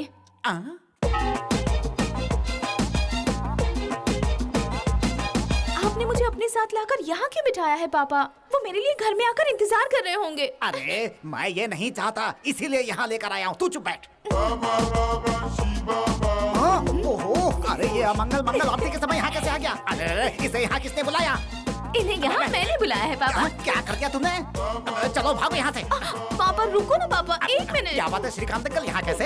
क्या कहा अंकल? और नहीं तो क्या तुम्हें दादा कहूँ क्या? हेलो, मैं तुम्हारी लड़की का पति, तुम्हारा दामाद। मेरी लड़की का पति नहीं, तुम काला कोयला हो। हाथ दिखाकर बात मत करो। कल इन्हीं हाथों से मेरा पैर धोकर कन्यादान करने के बाद अक्षत डालेंगे मेरे सिर पे। अक्षत मैं तेरे सर पे नहीं डालूंगा, तेरे लाश पे डालूंगा, तुझे जला दूंगा। सुन लो, इन दोनों की शादी हरगिज नहीं होगी। ऐसा करने से पहले तुम्हें मेरी मर्जी जाननी होगी। तुम्हारी मर्जी जानकर क्या करना है मुझे? शादी करने वाली लड़की राजी है, हम दोनों शादी के लायक है, तो फिर सोचना कैसा? क्या कहा? इससे शादी करोगे क्या यार? नहीं नहीं, ये अब तक शादी के बिल्कुल लायक नहीं हो, जबकि तुम तो शादी की उम्र पार कर चुके हो। सच में देखो भवानी, इसे तो तुम्हारी क्या हुआ? छोड़। अरे ये कौन सी लैंग्वेज है? जर्मन लैंग्वेज है। जर्मन लैंग्वेज मुझे नहीं आती। चल मेरा हाथ छोड़। इधर आओ ना गुरु, इधर आओ। गुरु, अगर तुम ऐसा करोगे तो कैसा चलेगा? वो मेरी अकल, मेरी शक्ल और मेरी पर्सनालिटी पे नहीं मर मिटी है गुरु, वो तो मेरी वॉइस पे मर मिटी है गुरु। वॉइस पर? हाँ। अबे गेंडे, तुझे क्या लगता है कि तेरी वॉइस किस पर है? मैं नहीं जानता। ये क्या है? हाँ, ये है ना गीत माला, लोक गीत, भक्ति गीत, वेस्टर्न सॉन्ग, सब कुछ इस वॉइस कंट्रोल म्यूजिक प्लेयर पर भर के रखा। जरूरत के मुताबिक सॉन्ग प्ले करके उसके साथ लिप सिंक करके तू लोगों को टोपी पहनाता। हाँ, तेरे पेट पे बंधी है आईपॉड टेक्नोलॉजी, चोटी में लगा हुआ ये जीपीएस एंटेना, और कान में मिनी स्पीकर बूम बैग्स। इन सबसे तो लोगों को बेवकूफ बनाता है। अगर ये बात मैंने उसे बता दी तो सोच तेरे साथ क्या होगा। पूरे गांव में दौड़ा दौड़ा कर मारेगी। सोच ले, उसके बाद तेरा धंधा भी चौपट हो जाएगा। भिखारी की तरह तू दर दर की ठोकरें खाता फिरेगा। नहीं नहीं गुरु, प्लीज, रोजी रोटी के लिए ये सब कर रहा हूँ, ऐसा मत करना। इस राज को राजी रहने दो ना प्लीज। जिंदगी प्यारी है कि मोहब्बत प्यारी, पहले ये फैसला कर ले। जिंदगी प्यारी है, वैसे मैं थोड़ा रिस्क ले सकता तो हूँ। फिर मैं बता देता हूँ, मुझे क्या। नहीं गुरु, जान है तो ही जहान है। हाँ चलो। वो क्या है ना अंकल जी, ये तो अभी छोटा सा बच्चा है, इसकी उम्र ही क्या है। और संगीत में तो बहुत ही साधना की जरूरत होती है। अगर अभी से इससे शादी हो गई तो फिर इसकी साधना पूरी तरह भंग हो जाएगी। ये ख्याल इसको आया है ना? जरा बता दे। देवी, आज के बाद हम दोनों का रिश्ता गुरु और शिष्य का है। तो फिर मेरे प्यार का क्या होगा? मेरा ये हाल करने वाला ही तुम्हें सही रास्ता दिखाएगा। अंकल जी, तो फिर शादी के इरादे का क्या हुआ? पांडे भाई, हमारा वो 20 एकड़ जमीन वाला काम जो अटका उसे पूरा कर दो ना भाई। तुझे बैठे बैठे वही याद आया है क्या? समझ हो गया, अब टेंशन मत ले। ये बताओ कि नई खबर क्या लाए? पांडे भैया जी, मंदिर का उत्सव नजदीक आ रहा है। हर साल आपके दिए हुए डोनेशन से ही आसपास के 10 गांवों को बुलाकर पेट भर भोजन का प्रबंध आज तक करते आए हैं। उस मंदिर में फूटी कौड़ी नहीं देने वाला मैं। मुझे मंदिर में आने से मना किया उसने। सैकड़ों लोगों के सामने मेरे दिए डोनेशन को उस पुजारी ने धिक्कारा था। मंत्री जी, ये कार्तिक महीना ही उसके लिए आखिरी साल है। बिल्कुल। इसके बाद वो रिटायर होकर घर के सामान की तरह कोने में पड़ा रहेगा। उसके बाद मंदिर का सारा रखरखाव हमारा ही होगा। सही कहा। देख लीजिएगा। ठीक है, चलो देखते हैं। पर याद रहे कि ये उस परमेश्वर पुजारी का आखिरी उत्सव होना चाहिए। अरे बहू, ये शिवम कहीं दिखाई नहीं दे रहा। कोई जरूरी काम है कहकर कल रात को ही वो विदेश चला गया है बाबूजी। शिबू, मुझे तुमसे एक खास विषय में बात करनी है। बोलिए पापा। वो बात ये है, परंपरागत पीढ़ी दर पीढ़ी सदियों से हमारे हाथों से होते आया है ये प्रधान मठाधीश का कार्य निर्वाह करने का इतिहास। उसके देखभाल और महत्व के बारे में तुम अच्छी तरह से परिचित हो। जी हाँ पापा। मेरे पिता अपने कार्यकाल में इस जिम्मेदारी को पूरी श्रद्धा के साथ निभाते आए थे। उनके बाद मेरा चुनाव हुआ, लेकिन आज 40 वर्षों बाद आने वाले महाभरणी नक्षत्र के मुताबिक आने वाले समय के लिए मैं रिटायर हो रहा हूं। शब्द, स्पर्श, रूप, रस, गंध, इन 5 अंशों को लेकर सत्वगुण, तमोगुण, रजोगुण, इन सभी से कर्म सरणीय भेदानुभवः अंतः आत्मा से प्राप्त होता है। इसलिए बेटा, मेरे बाद ज्येष्ठ पुत्र होने के नाते तुम्हें इस परंपरा को आगे बढ़ाना होगा। ये क्या पापा, आपको नहीं लगता इतना बड़ा फैसला लेने से पहले आपको मुझसे एक बार पूछना चाहिए था? आपका काम जैसे आपके लिए इम्पोर्टेंट है, वैसे ही मेरा काम मेरे लिए इम्पोर्टेंट है। मैं आपका ये कार्य नहीं कर सकता पापा। ये सिर्फ कार्य नहीं है, सेवा है। सदा भगवान की शरण में रहकर सेवा करने का महत्वपूर्ण कार्य है। पापा, मेरी ये नौकरी मुझे महीने में करोड़ों रुपए कमा कर देती है। उसे छोड़कर मैं यहाँ पर पूजा, पुरस्कार, अलंकार, अभिषेक करते हुए, ये तीर्थ मंगल आरती करते हुए छुट्टे पैसे कमाऊं पापा? बकवास बंद कर, बहुत हुआ। पूजा अनुष्ठान के प्रति इतनी गिरी हुई बातें कर रहा है। परमेश्वर, देखो शिबू, तो जो भी काम करता है करोड़ों रुपए की कमाई होती है, लेकिन ये सब सपनों का फल है। लेकिन भगवान की सेवा फल की उम्मीद किए बिना भक्ति भावना से होती है। संकट निवारण करने वाले भगवान की शरण में जो भी आता है उसके प्रति सर्वे जना सुखिनो भवन्तु कहकर अर्चना करने का सौभाग्य तुम्हें अपने आप मिल रहा है बेटा। जो कार्य तुम इस वक्त कर रहे हो वो कोई भी कर सकता है। तेरे जैसा साइंटिस्ट हर एक गांव में, हर एक गली में मिल सकता है, लेकिन गर्भगृह में भगवान को छूकर पूजा अर्चना अलंकार करने का सौभाग्य करोड़ों जन्मों के पुण्य फल के स्वरूप ही मिलता है। ऐसे शुभ अवसर को यदि तुम खो दोगे तो तुमसे बड़ा मूर्ख इस संसार में और कोई हो ही नहीं सकता। पापा प्लीज मुझ पर ज्यादा प्रेशर मत डालिए। चाहे कुछ भी हो जाए, मैं अपना फैसला नहीं बदलने वाला पापा। भगवान के लिए ऐसी बातें मत करो शिबू। तुम्हारे ना कहने से तुम्हारा कोई नुकसान नहीं होगा बेटे, परंतु पुरखों से चली आ रही ये पुरानी परंपरा हमारे वंशजों के हाथ से चली जाएगी। तुम भी ऐसी बातें क्यों कर रही हो माँ? आज मैं आपकी बातों में आकर गलत कदम उठा लूंगा तो कल पश्चाताप भी मुझे ही करना पड़ेगा। कैसी पश्चाताप की बातें कर रहा है तू? आज तू, तेरी पढ़ाई, तेरी नौकरी, तेरी तरक्की, यहाँ तक कि 2 वक्त की रोटी भी तू खा रहा है, तो वो सब भगवान शिव के आशीर्वाद से ही है। ऐसे शिव की पूजा आराधना करने से तू इनकार कर रहा है? मूर्ख कहीं का। पापा, आप जिस शिव पूजा की बात कर रहे हैं, उस पूजा को मैं ना करूं, ये भी पुरखों की मर्जी हो सकती है।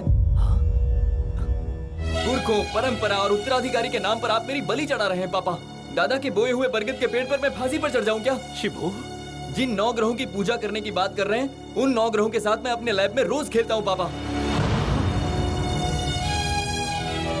भगवान के लिए मुझे बख्श दीजिए। बार बार एक ही बात, ये पूजा, पुरस्कार, धर्म, ये सब आपका काम है। मुझे ये सब नहीं समझ में आता और ना ही मैं करना चाहता हूँ। बेटा शिबू,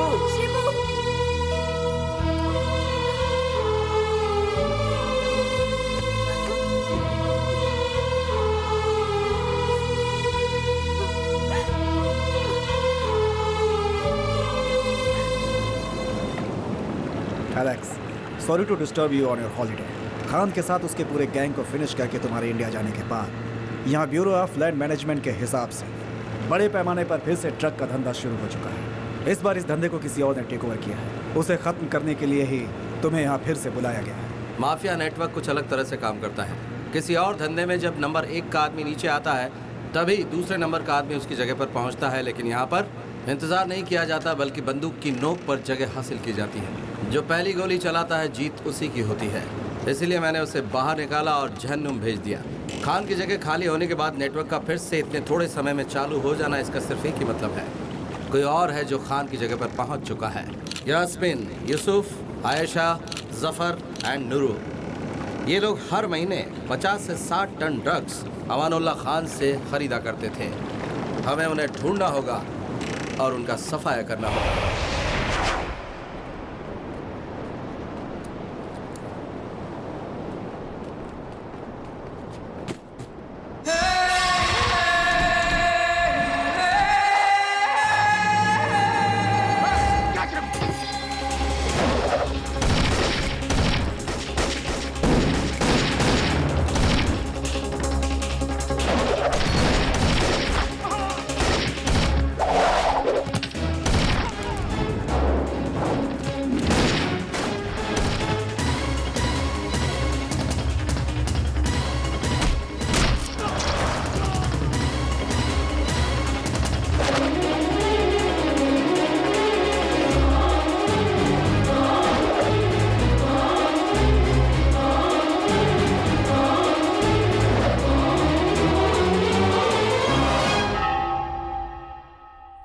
अरे, अब तक तो आप स्नान, शाम की आरती, पूजा सब खत्म करके मंदिर के लिए निकल जाते थे।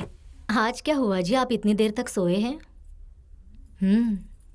शिबू ने आपकी बात नहीं मानी, इसलिए आप परेशान मत होइए। आपके बाद शिव का प्रसाद देने वाला कोई नहीं है तो क्या हुआ? शिव अपने भक्तों के लिए खुद ही अपना रास्ता निकालेगा।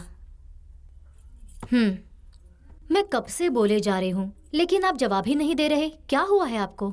ए जी, सुनिए सुनिए, ए जी सुनिए, सुनिए ना। शिबू!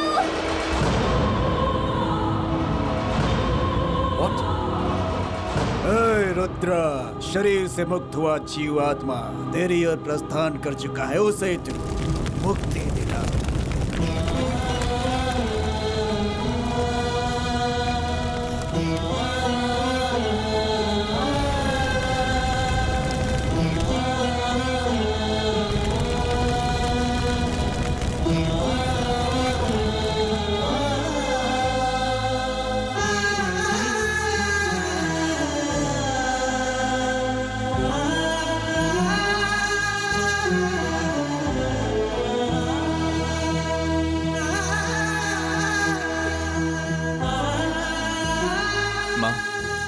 मैं आज वापस जा रहा हूँ माँ। यहाँ की सारी विधि संपन्न करने के बाद तुम भी मेरे पास आ जाना माँ। पापा नहीं रहे तो तुम यहाँ रहकर क्या करोगी माँ?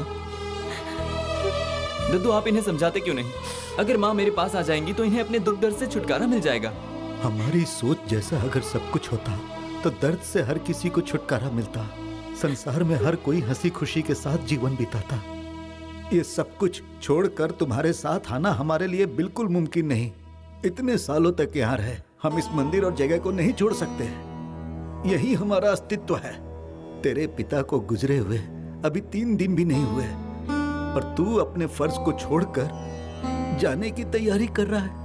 वहाँ सैटेलाइट लॉन्च होने वाला है दद्दू, मेरा जाना जरूरी है। देखो बेटा, पिता के वचन का पालन करने के लिए वन में गए श्री राम जी जैसा तो तू नहीं बन सकता। माता पिता को कंधे पर ले जाने वाला श्रवण कुमार जैसा महान बेटा भी तो तू नहीं बन सकता। बेहतर है कि तू चला ही जा।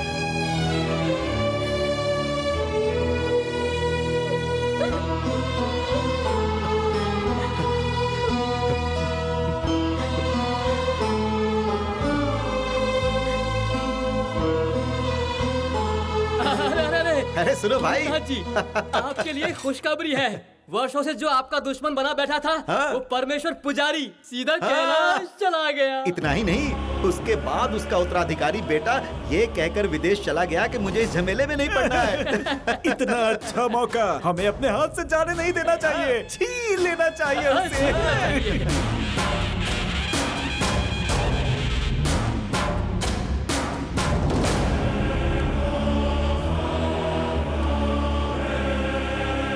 तेरे माथे पर लगाया हुआ मेरा ये भस्म मेरी किस्मत में लिखी हुई मंदिर की वो जमीन मुझे वापस ला कर देगा। आज के बाद उस मंदिर का यही उत्तराधिकारी है और यही वारिस है। हमसे ऐसा क्या अपराध हो गया जिसके लिए तुम हमें ऐसी सजा दे रहे हो? सदियों सदियों से काल भैरव बने हुए हो। हम श्रद्धा से तुम्हारी सेवा करते आ रहे और तुम्हें जरा भी चिंता नहीं। तुम हमसे ये अपनी सेवा का सौभाग्य क्यों छीन रहे हो? बताओ भगवान, बताओ। अब तुम ही हमें कोई रास्ता दिखाओ।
तुम लोग क्या करने जा रहे हो? पिछले 4 सालों से इसी मंदिर में सहायक पुजारी बनकर सेवा करने वाले पुजारी को हम मठाधीश की कुर्सी पर बैठाने जा रहे हैं। असंभव! वो कार्य इनके वंशजों का है। पुराने मठाधीश का पुत्र हुआ तो क्या हुआ? हम इससे अपना मठाधीश नहीं मानते। इसमें उस पद के लिए कोई योग्यता है क्या? मैं ही अगला वारिस हूँ ऐसा कोई दावा ठोकने के लिए। ये कोई तुम्हारे पूर्वजों की जागीर नहीं है। सिर्फ जागीर की बात होती तो मैं उसे छोड़ देता। ये अस्तित्व की बात है, हमारे पूर्वजों का अस्तित्व। उस स्थान में बैठने के लिए तेरी क्या औकात है? तुझ में क्या योग्यता है? तुम्हें क्या जानना है पूछो। ऐसा क्या गुरुजी, सारी जनता के सामने ये परीक्षा हो जाए, अभी की अभी फैसला हो जाएगा।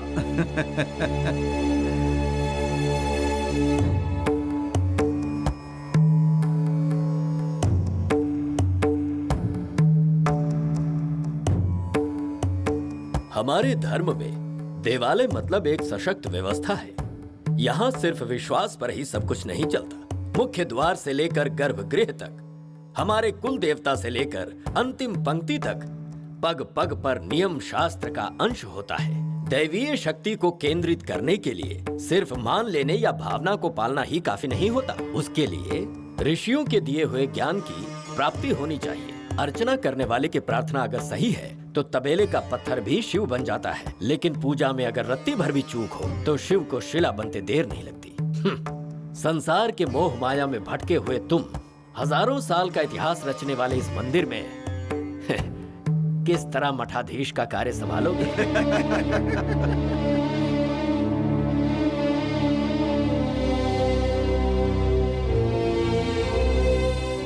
मैंने आज तक ऐसा कोई काम नहीं किया जिससे हमारे धर्म को चोट पहुंचे। स्वधर्मे निधनम श्रेया, ऐसा गीता में लिखा है। नित्य अनुष्ठान और पूजा अर्चना में किसी तरह की कोई चूक नहीं होगी, ये वचन मैं देता हूँ। खुशी की बात है, तुम्हें शास्त्रों का ज्ञान ही नहीं है, फिर तुम मठाधीश का कार्य कैसे कर पाओगे? भागवत गीता में श्री कृष्ण ने कहा है, तस्मात् शास्त्रम प्रमाणान्ते वर्तते काम कार्ता हंता। ये 14वें अध्याय में कहा है उन्होंने। शास्त्रों के ज्ञान के बिना मन मुताबिक उसका उच्चारण नहीं करना चाहिए, ऐसा श्री कृष्ण ने कहा है। क्या ये पता है तुम्हें? ये 14वें अध्याय में नहीं बल्कि 16वें अध्याय का 23वां श्लोक है। इच्छा शास्त्र विधि मुत संजय वर्तते काम करतः न ससिति मवापनोति न सुखम न परांगतम कहकर शास्त्र के विधान को छोड़कर जो कोई अपनी इच्छानुसार पाठ करेगा उन्हें सिद्धि प्राप्त नहीं होगी, सुख प्राप्त नहीं होगा और न ही परम गति प्राप्त होगी। इसका तात्पर्य यही है। अब सुनिए 24वां श्लोक। तस्मात् शास्त्रम प्रमाणन्ते कार्य कार्यो व्यवस्थितो यात् पर शास्त्रम वेदानुतम कर्म कृतम निहर्वशी। इसका अर्थ है कि क्या करना चाहिए और क्या नहीं करना चाहिए, शास्त्र के आधार पर इसका निर्णय होना चाहिए। अपनी सुविधा हेतु कोई भी अनुचित कार्य नहीं करना चाहिए। गीता में भगवान ने इसी सत्य को प्रतिपादित किया है। वो सब तो ठीक है, सही कर्मों को कौन सा धर्म शास्त्र प्रमाणित करता है, क्या तुम्हें पता है? उस शास्त्र में विशेष 3 विधियां हैं, निगम, आगम, स्मृति। निगम का मतलब है वेद, आगम का मतलब है धर्मशास्त्र, स्मृति का मतलब है मंत्र तंत्र विज्ञान। सारे कर्मों का निर्माण, प्रतिस्थापना, अर्चना, सारे विधि विधान आगम शास्त्र के अनुसार ही होने चाहिए। निगम मंत्रों का उच्चारण अगम जैसा ही होना चाहिए। जिस कार्य का निर्माण अगम शास्त्र के अनुसार हुआ है उसी विधान के अनुसार पूजा अर्चना होनी चाहिए। हमारा देवालय शिवालय के अनुसार ही बनाया गया है और हमारे शिवालय मुख्यतः 28 प्रकार के होते हैं। कारण कामिका, योग चित्त, दीप, सूक्ष्म, सहस्रा आदि आदि। हमारा मंदिर कारण कामिका पद्धति से बना है। उसके लिए माता की आराधना और श्री चक्र की स्तुति श्री विद्या के संप्रदाय के अनुसार ही होनी चाहिए।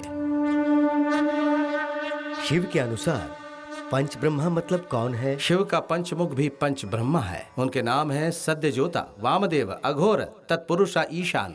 और इन 5 मुखों से ही न, म, शी, वा, यह नमः शिवाय से ही 5 अक्षर मंत्र उत्पन्न हुआ है।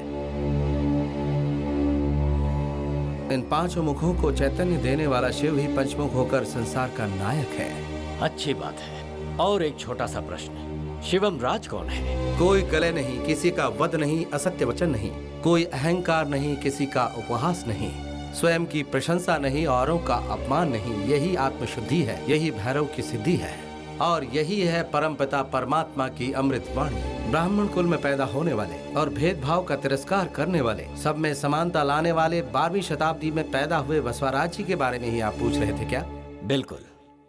सनातन धर्म ने ही मूर्ति को पूजने के प्रथा की शुरुआत की थी। तब से शिव के आगे बैठे हुए हैं नंदी महाराज, उसके बारे में बताओ। नंदीश्वर शिव पुराण के अनुसार शिला के आगे बैठकर तपस्या करने के फलस्वरूप शिव के ही अंश से अवतरित हुए हैं। ऋषि मुनियों के वेद वाक्य के अनुसार ही धर्म के 4 स्तंभ हुए हैं, सत्य, अहिंसा, शुचि, धर्मपद संपादन। इन 4 स्तंभों पर ही धर्म की सच्चाई टिकी है। इन्हीं ने हम सबको ज्ञान दिया है।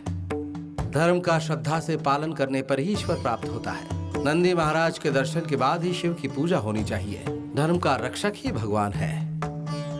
भगवान को देखकर सत्य आचरण करना ही धर्म है। शिव पर दृष्टि रखने वाला भक्त आनंद स्वरूप होता है और वो आनंद स्वरूप ही नंदी महाराज है। मानता, भस्म धारण 3 रेखाओं में ही क्यों होता है? उसे आड़ा खींचने का कारण क्या है?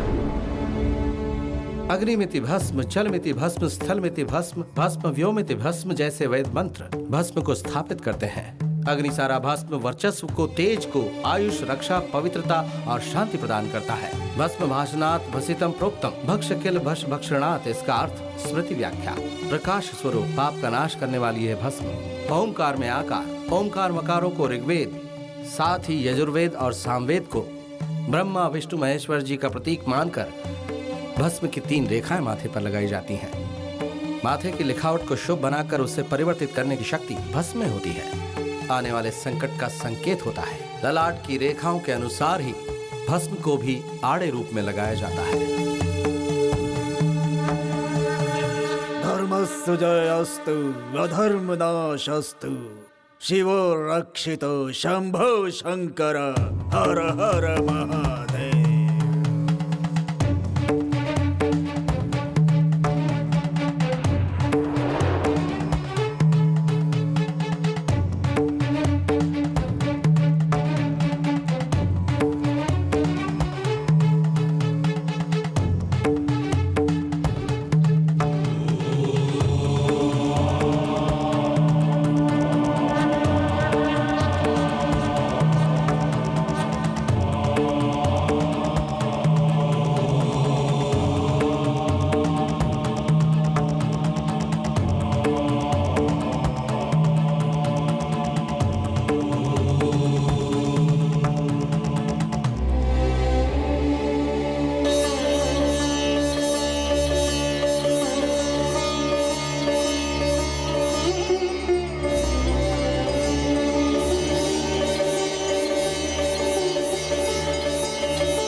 शिवम बेटा। हाँ माँ। मेरा जन्म सार्थक हो गया बेटा। बड़े बड़े विद्वान लोगों के पूछे गए सवाल, निगम, आगम, भगवत गीता, वेद और पुराण, अर्चना, विधि विधान, सब कुछ तुमने इतने सरल तरीके से कहा है। इसका मतलब भगवान शिव ने ही मेरी कोख से जन्म लिया है। आज मैं धन्य हो गई बेटा। माँ, तुम ही मेरी प्रथम गुरु हो। जब तुम तुलसी तुलसी दुर्गा भद्रा कहकर वृंदावन की परिक्रमा करती थी, तब मैं तुम्हारी हर बात सुनता था। जब मैं तुम्हारी गोद में बैठता था, उस समय तुम्हारी सुनाई पौराणिक कथाएं मुझे आज तक याद है। दद्दू मुझे अपने सामने बैठाकर गीता का सार, वेद, उपनिषद, शिव पुराण सुनाते थे। मैं खेल खेल में ही उसे याद करता था माँ। दद्दू संध्या के समय मुझे गायत्री मंत्र सुनाते थे, जिसे मैं कविता की तरह याद कर चुका था। संसार के किसी भी कोने में जाता हूँ, वहां पर भी मैं संध्या वंदन करना कभी नहीं भूलता माँ। हमारे पूर्वजों का वो मंदिर हमारे लिए अमूल्य धरोहर है और शिव की सेवा ही हमारा धर्म है। अगर कोई छल कपट से उसे छीनने का प्रयास करेगा तो मैं ऐसा कदाचित नहीं होने दूंगा। शिवम बेटा, इस घर का बड़ा बेटा बनकर हमारे वंश का ही नहीं बल्कि तुमने परंपरा की भी रक्षा की है। पितरों को हर वर्ष पिंड दान करने से कहते हैं उन्हें मोक्ष की प्राप्ति होती है। नहीं, आज तुमने भगवान की सेवा के लिए हाथ आगे बढ़ाया है ना, इसीलिए आज उन सभी आत्माओं को सच में शांति मिली होगी। तेरा पिता कहता था तेरे कदम कहीं पर भी नहीं टिकते हैं, लेकिन आज उस भगवान के चरण में तुझे सदा के लिए स्थान प्राप्त हुआ। उस शिवा के पास आज तक एक ही नंदी था, लेकिन आज के बाद दो दो नंदी हैं। तू दूसरा नंदी है बेटा, तू दूसरा नंदी है। हम लोग क्या क्या सोचे थे, क्या क्या प्लान बनाए थे, सबका सत्यानाश हो गया। बिना वारिस के मठाधीश की जगह पर आपने अपने आदमी को बैठाना चाहा तो वो भी मिट्टी पलीद हो गई। गुल्लेल से निकला पत्थर निशाने पर लगे, तभी किसी ने ताली बजाकर सारे पंछियों को खेत से उड़ा दिया। अब उसे नहीं जीना है, उसे जीने का अधिकार नहीं है। कुछ ऐसा करो कि वो खुद इस पद को छोड़कर चला जाए। आपको टेंशन लेने की जरूरत नहीं। उसके बाप के मुंह में मिट्टी हम ही लोगों ने डाला है। मंदिर की चाबी, गर्भगृह की चाबी, खजाने की चाबी, सेवा सत्कार से लेकर भगवान के आभूषण तक का हम लोगों ने डुप्लीकेट बना रखा है। इस हाथ से निकाल कर इस हाथ में रख दिए तो सब खत्म। मंदिर के तमाम जागीर और जेवरात के मालिक हम ही हैं। हम ही हैं मालिक भूतनाथ। हाँ?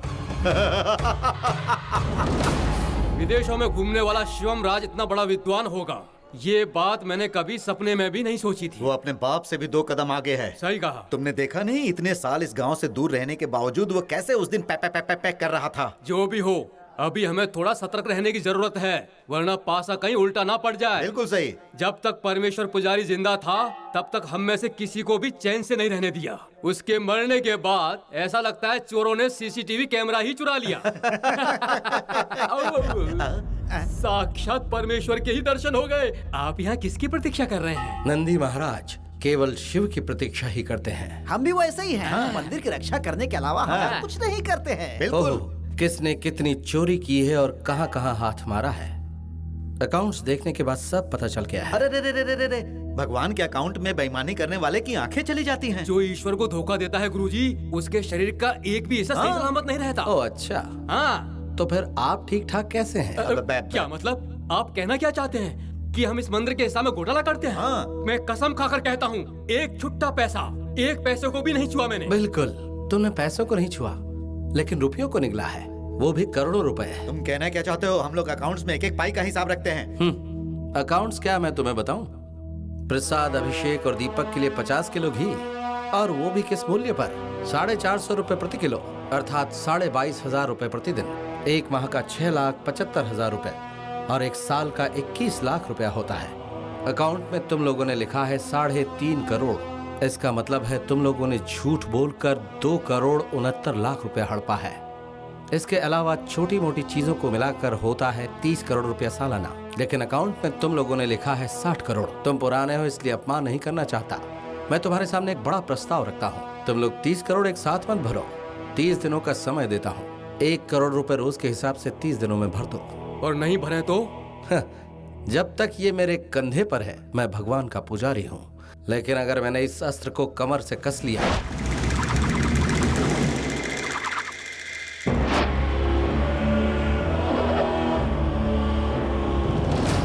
30 करोड़ 30 दिनों में चुका दो, ऐसा हम सबको धमकी देकर गया है वो। खुशियां मनाओ कि अब तक वो सिर्फ अकाउंट की फाइलें देख रहा है। अगर उसने हमारी पुरानी फाइलें खोल दी ना तो हम तीनों जन हर हर हर महादेव के पास पहुंच जाएंगे। अभी अभी तो उसने भगवा कपड़े कंधे पे डाला ही है। पाताल चले जाए तो भी नहीं छोड़ने वाला है वो। हमारी भलाई इसी में है कि हम टाइम पे पैसा लौटा दें। तुम्हारा दिमाग खराब हो गया है क्या? पहले तो शान से कहता था हम इन्वेस्ट करेंगे, उससे हम करोड़ों कमाएंगे, बड़े बड़े कॉम्प्लेक्स बनाएंगे, इसीलिए हमने सारे पैसे इन्वेस्ट कर दिए। नहीं दिए तो वो क्या बिगाड़ लेगा? उसे उसके बाप के पास भेज दिए तो अपने चेले लोगों को खंबा पिलाकर छोड़ दूंगा और चखने के लिए उसे पेश करूंगा। तो मेरे चेले लोग उसकी बस हड्डियों का टुकड़ा छोड़ेंगे। हड्डियों का टुकड़ा ही चाहिए।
बड़ी बड़ी बातें करता था। हाँ? क्या कर लिया तूने? क्या किया? हाँ? वापस आ गया। अरे ऐसे छोड़ो पूतना जी, ऐसे मारोगे तो मर जाएगा ये। इसकी बातों में आकर 20 करोड़ रुपए इन्वेस्ट कर दिए। सारे पैसे हड़पना चाहता था तू। अब देख क्या करते हैं। मारूंगा तुझे। देख लिया, ये काम तुम जैसे चिंदी चोरों के बस का नहीं है। इसके लिए तो किसी बड़े गिरोह को सुपारी देनी ही पड़ेगी। फॉर्म पूरा चेक हो गया क्या? हो गया है भाई, सामने से हमें कंफर्मेशन में मिल गया है। अमाउंट का क्या हुआ? ट्रांसफर कर रहे हैं भाई। ओके, मुनीर कहाँ है? देखा, 100 साल तक नहीं मरेगा ये।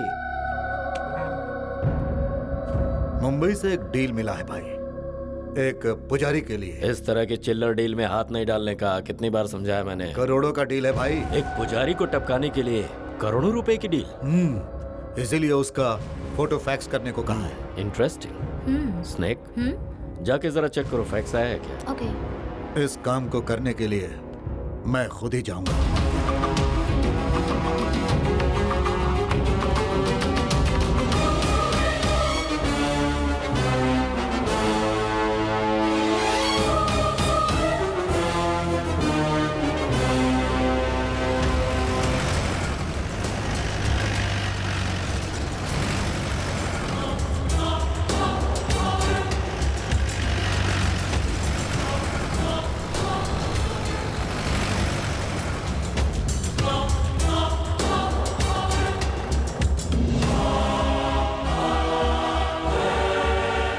पुजारी को मारने के लिए हमारे धंधे में पहली बार करोड़ों की सुपारी मिली है। निशाना चूकना नहीं चाहिए। निशाना सीधे उसके सर पर लगाना। जरा हम भी तो देखें ये करोड़ों की चीज है कौन।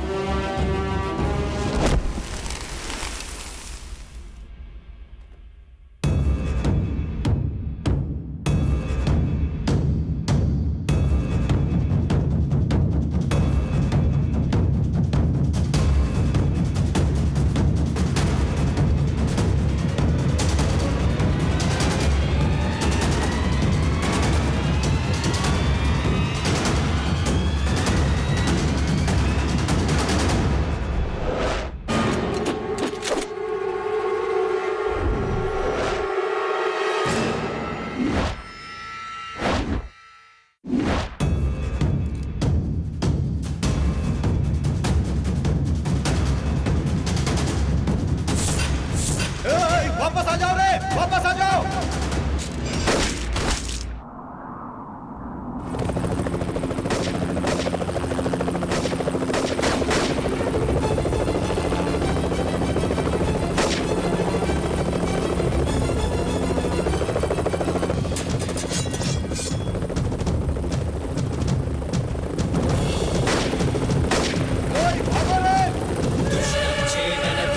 ध्वंसन विशृंख दीक्षण संयोगम संहार यज्ञमशिष्ट रक्षण धर्मार्थ स्थापन छेदन विकार ध्वंसन वैरिजुंभण विशृंख दीक्षण संयोगम संहार शिखर धूम धूम धूम धूम तेजसों विलय धूम धूम धूम धूम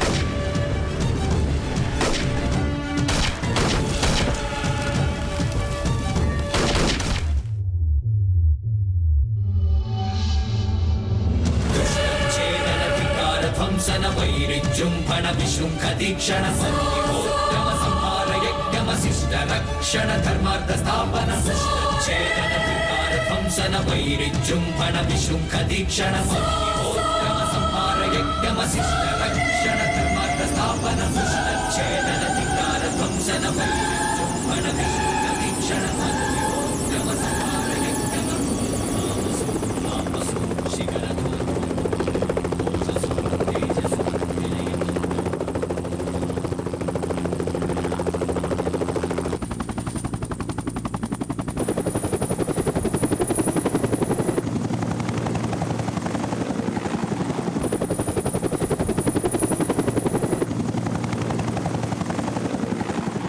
विदेश में अपने देश का गाना सुनकर मेरा दिल बाग बाग हो गया। बहुत खुशी मिली है मुझे।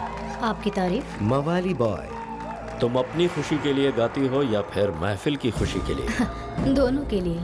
क्या है ना, ये मेरा पेशा है। यहाँ गाकर कितना कमा लेती हो? मुझे सिर्फ ले जाने का इरादा है या फिर खरीदने के इरादे से आए हो तुम?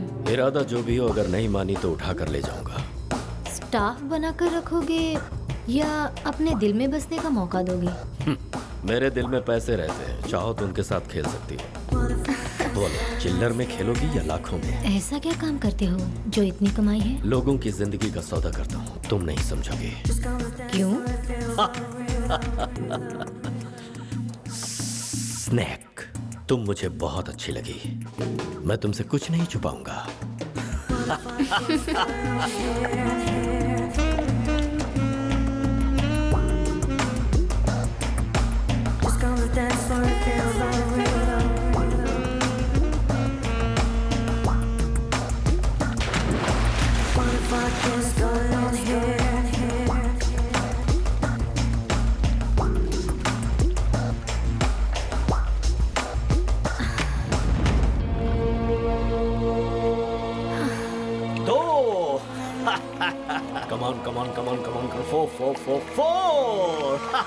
Yes, 4. अब देखो, बोल्ड होगा, bold bold bold. Six sense है? नहीं, फिक्स सेंस है। अब कौन आएगा बताओगी? समीर। नो बेबी, खुशवंत आएगा। ग्राउंड पर प्लेयर्स मेरे कहने के मुताबिक ही आते हैं। 1 ball to go, 6 runs to win, last wicket.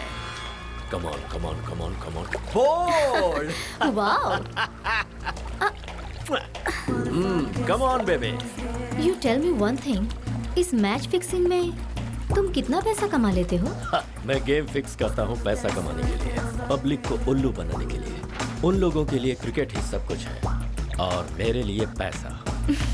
Team जीतती है तो पूरा देश सेलिब्रेट करता है और हार गए तो सभी मुंह लटका लेते हैं। और स्पेशली ये जो इंडियन प्लेयर्स हैं ना, उन लोगों को हार्ड कैश नहीं चाहिए और थ्रेटनिंग कॉल्स भी नहीं चाहिए। उनके होटल के रूम में चीयर गर्ल्स को भेजकर उसका हम फुटेज बनाते हैं और फिर सारे प्लेयर्स हमारे इशारों पर नाचते हैं। मैं हूँ थर्ड अंपायर। तुम्हें इंडियन से इतनी नफरत क्यों है? क्योंकि इंडिया ने ही मेरे सिटीजनशिप को कैंसिल किया है। इसीलिए मेरी ख्वाहिश है कि वहाँ का हर सिटीजन टेंशन, डिप्रेशन और सेपरेशन की आग में चलता रहे। पूरे देश भर में असली नकली के फर्क ना होने वाले फेक करेंसीज चलने चाहिए। पूरे इंडिया की आर्थिक स्थिति को मुझे छिन्न भिन्न करना है। देश का हर एक इंसान पैसे पैसे के लिए मोहताज बन जाए। Wonderful plan, don't worry. तुम्हारी खातिर, उस देश के खातिर मैं कुछ भी करने के लिए तैयार हूँ।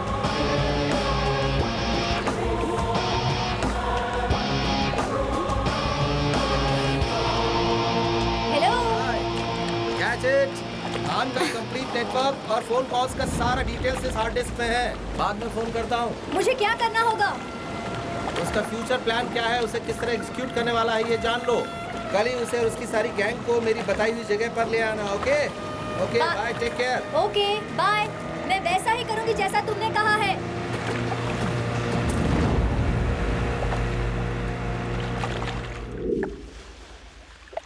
भाई, लास्ट मंथ सिर्फ नॉर्थ जोन का ही काम हुआ था।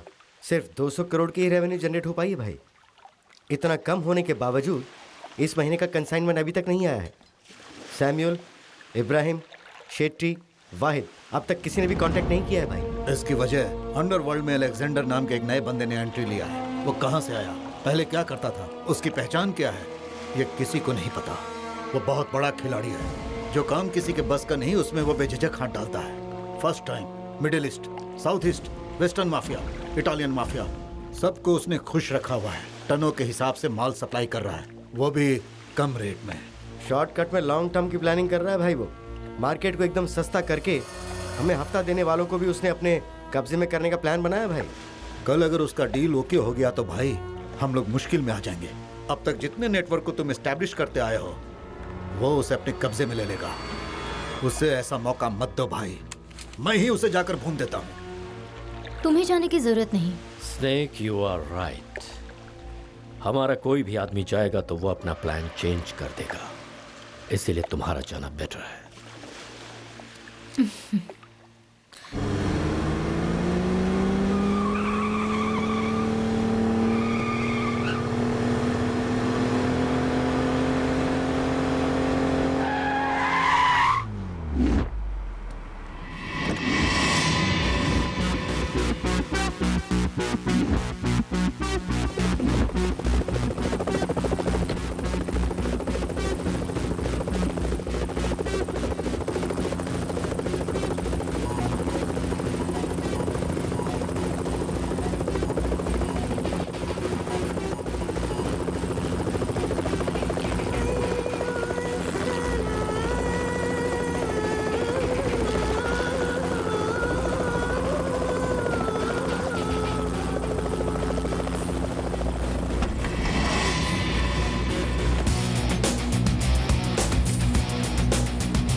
माल तुमने सप्लाई कर दिया है ना?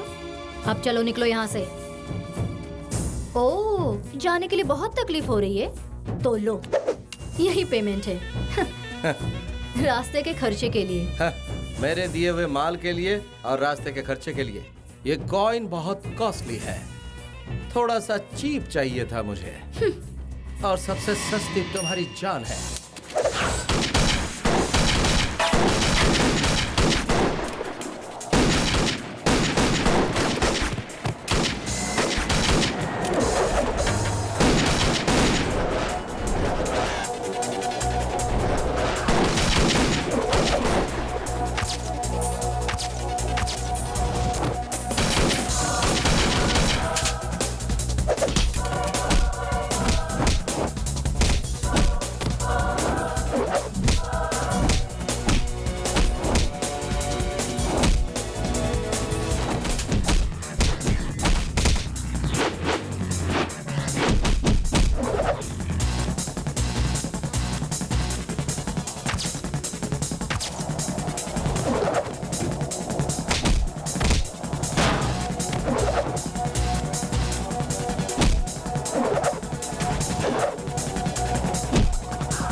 Human traffickers, drug dealers, arm suppliers, सबको एक साथ बुलाकर मारा है। मतलब वो बहुत चालाक है भाई।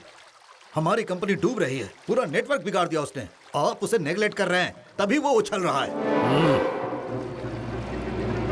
मैं उससे मिलना चाहता हूँ, मुझे उसे एक बार देखना है। मीटिंग फिक्स करो।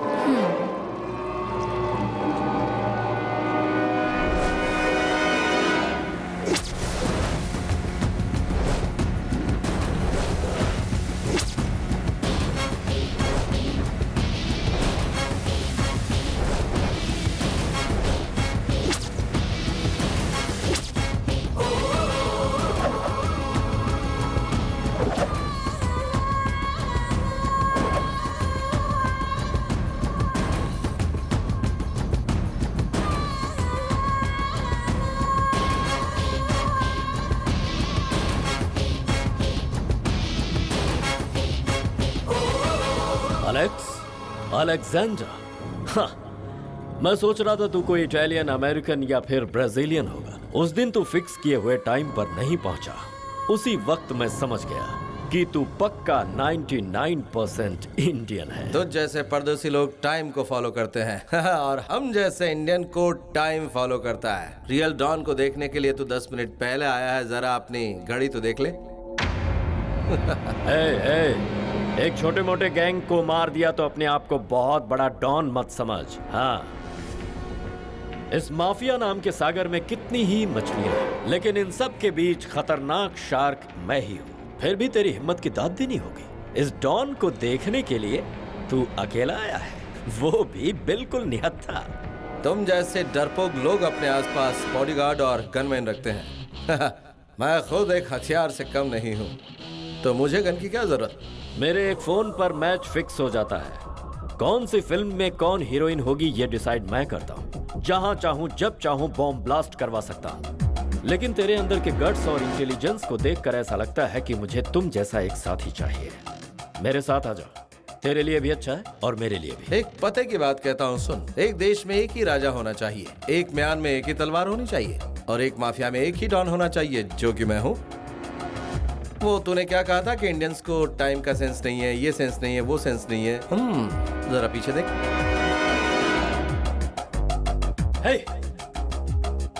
पुलिस! हम दोनों मिलने वाले हैं, ये खबर पुलिस को मिल चुकी थी, तो वो हमसे उलझने आ गई। हम दोनों में से जो बच निकलेगा वही कहलाएगा real don. Escape!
...1993 Mumbai attack, 1998 Coimbatore में सीरियल ब्लास्ट, 2000 में रेड फोर्ट, 2001 पार्लियामेंट पर attack, 2002 Akshardham Delhi, 2003 once again Mumbai attack, 2006 Varanasi blast, 2008 26/11। इस तरह से पिछले 25 सालों से हमारे देश पर ही ऐसे अटैक पर अटैक क्यों होते जा रहे हैं? ये सब सिर्फ पिछले 25 सालों से नहीं हो रहा है सर, बल्कि पिछले हजारों सालों से हमारे देश पर आक्रमण होते आ रहे हैं। इब्राहिम लोदी, अलाउद्दीन खिलजी, मोहम्मद गोरी, बाबर, औरंगजेब, चंगेज खान से लेकर आजकल के जमाने में दाऊद इब्राहिम, छोटा शकील, अफजल गुरु, अजमल कसाब, यासिन भटकल, 7वीं शताब्दी से लेकर 21वीं सदी तक हमारे देश पर हमले होते आए हैं सर। पिछले दिनों हमारे देश पर जो हमला हुआ था उसके पीछे अमानुल्लाह खान का हाथ है सर। वो माफिया का खेल खेल रहा है तो हमें भी माफिया का खेल खेलना चाहिए। टेररिज्म का आंसर टेररिज्म ही है। No arrest, no judgement, no VIP treatment, only full and final settlement sir.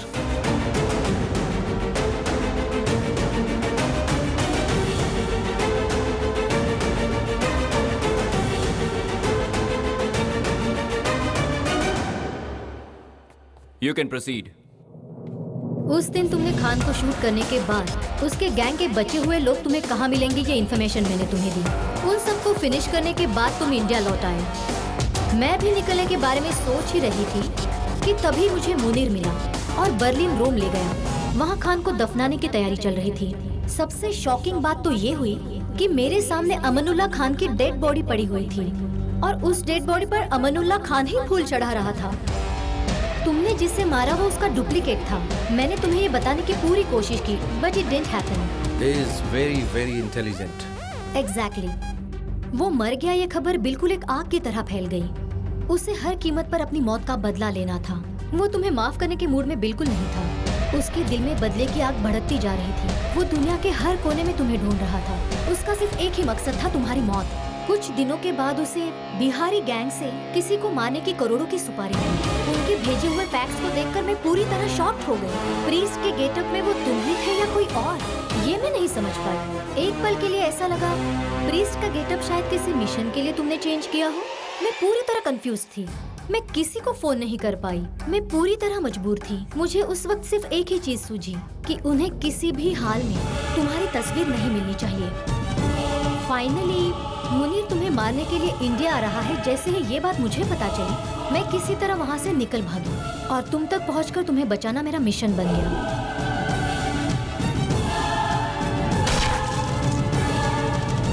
इस इनकम्प्लीट ऑपरेशन को कैसे कंप्लीट करोगे?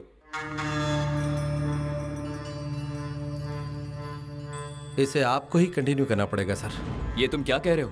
दरअसल बात यह है सर, पिताजी के स्वर्गवास के बाद मंदिर की सारी जिम्मेदारी मेरे कंधों पर आ गई है। लेकिन ये भी तो तुम्हारी जिम्मेदारी है। हाँ बिल्कुल है सर। इस काम का चुनाव मैंने अपनी मर्जी से किया था, लेकिन मंदिर का काम मुझे अपने आप मिला है। सीक्रेट इन्फॉर्मेशन और काउंटर टेरर अटैक में तुम कितने एक्सपर्ट हो ये सब अच्छी तरह से जानते हैं। तुमने गिव अप कर दिया तो इस ऑपरेशन को कंप्लीट कौन करेगा? मैं नहीं हूँ तो क्या हुआ सर। इस काम को पूरा करने के लिए यहाँ पर एक से बढ़कर एक ऑफिसर है, लेकिन वहाँ मेरे सिवा कोई नहीं है सर। मैंने अपने घर वालों से वादा किया है, उन्हें प्रॉमिस किया है, अपना बचा हुआ जीवन मंदिर को समर्पित कर दूंगा, क्योंकि हमारे पूर्वजों का वो मंदिर सदियों पुराना है जिसकी हिफाजत बहुत जरूरी है sir. I am very sorry to resign from my job sir.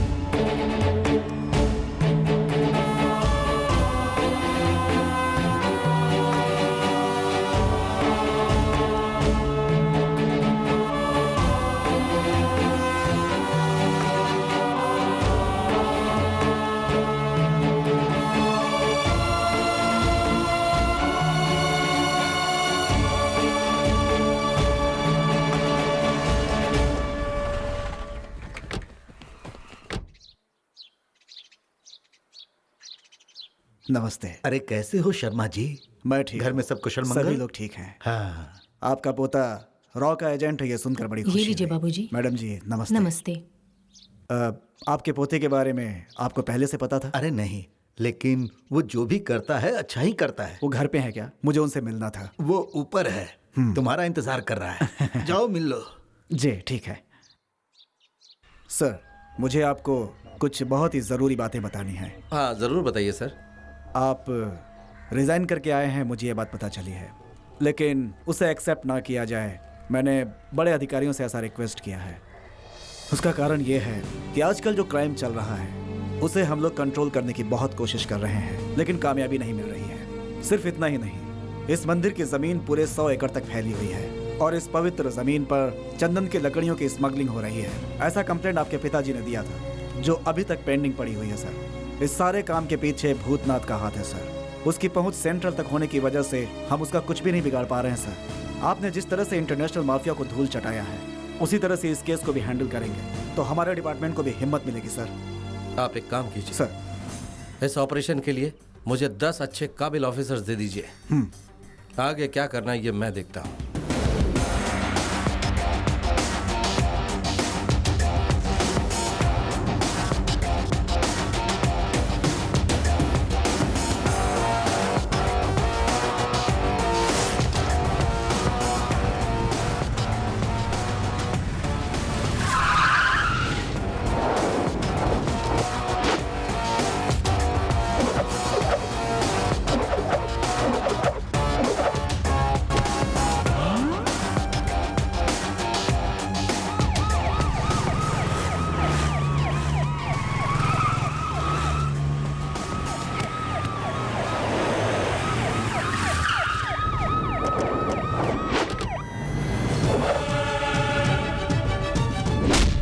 पर कब्जा करोगे?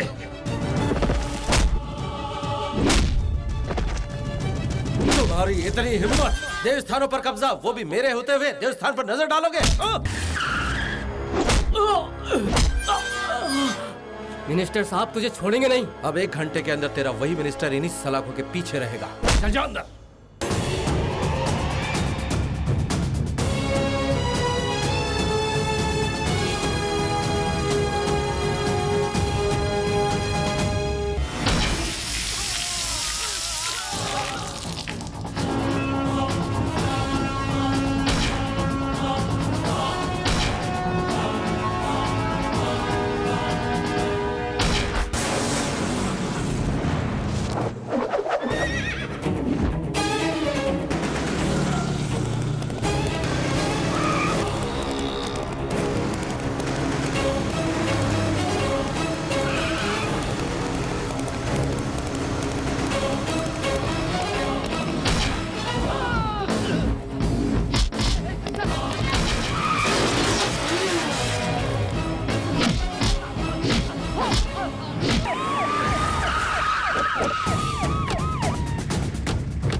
माथे पर भस्म लगाकर इस भूतनाग की चौखट पर आखिर तू पहुंच ही गया। इसके टुकड़े टुकड़े कर दो।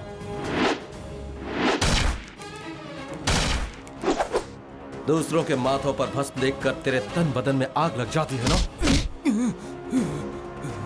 ले जाओ इसे। शिवम जी, इतने वर्षों से गबन किया हुआ करोड़ों रुपया चांदी सोना हीरे जवाहरात सब लाकर हम फिर से मंदिर के खजाने में जमा कर देंगे। हमें अरेस्ट करके हमारी बेइज्जती ना करो माही बाबू। तुम लोग आस्तीन के सांप हो। देवालय की बदनामी ना हो इसलिए इस बार तुम पर कोई कार्रवाई नहीं कर रहा हूं। बेहतर होगा ये गांव छोड़ दो।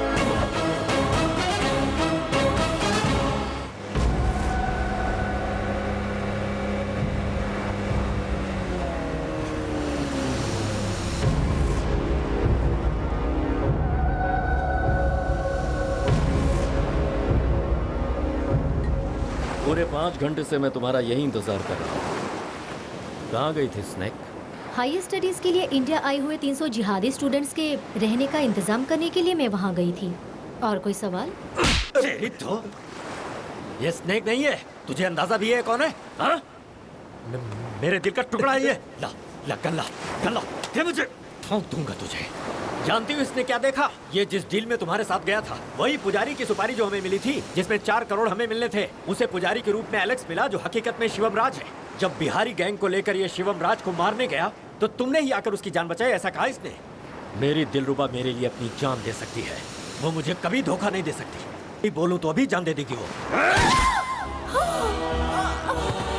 मैं तुझे नहीं छोड़ूंगा। मेरी जिंदगी का मकसद तो यही था कि तुझे मौत के घाट उतारूं। जिस दिन तू माफिया से टेररिज्म में टर्न हुआ, इंडिया पर अटैक शुरू कर दिए, उसी दिन शिवम ने तुझे टारगेट बनाकर एलेक्स बनकर यहाँ एंट्री ली। तेरी माफिया से तुझे ही धूल चटाई। तुम्हारे डुप्लीकेट के बारे में हमें देर से पता चला, इसलिए अब तक तेरी सांसें चल रही है।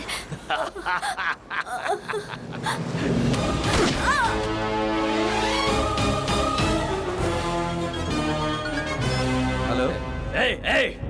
मेरे डुप्लीकेट को मारकर ये मत समझना कि तू जीत गया है। सारे इंटरनेशनल माफिया मेरे नाम से थर थर कांपते हैं, समझा? अच्छा सुन, तू एक काम कर, तेरे मरने के दिन बहुत करीब आ रहे हैं, इसलिए तू ऐसा कर कि सारे अंडरवर्ल्ड वालों को अपनी मौत की दावत दे दे। हाँ, कोई कमी मत करना, कोई कंजूसी नहीं, उसके बाद तो निकल जाना, ठीक है ना? अबे अकल के दुश्मन, उससे पहले मैंने मंदिरा को क्यों मारा ये सवाल नहीं पूछेगा क्या? मेरा धंधा, मेरी इमेज, मेरा कारोबार सब कुछ बर्बाद करके तू कहीं जाकर छुप जाएगा और मैं तुझे ऐसे ही छोड़ दूंगा। तू इस गलतफहमी में जी रहा है क्या?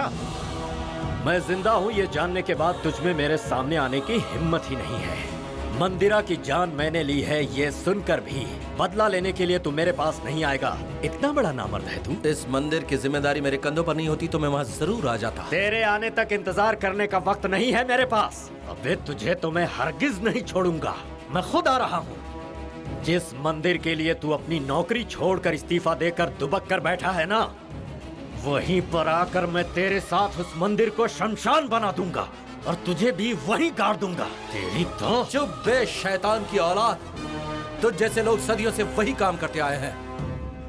मंदिर तोड़ो और खुद को महान समझने की गलती करो। कभी खुद का तो कुछ नहीं बना सके। अगर तुझ में वाकई इतनी हिम्मत है तो आजा, आजा सामने। ज्यादा मत बक। मंदिर उड़ाना तो दूर की बात है, सिर्फ यहाँ की एक ईंट को छू के दिखा। आ रहा हूँ तेरे पास।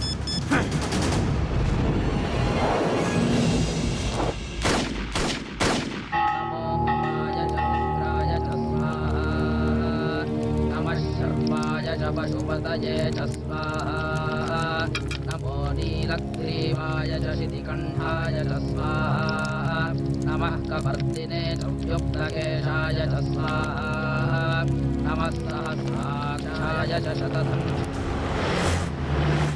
नमो गिरिशाय च शिवे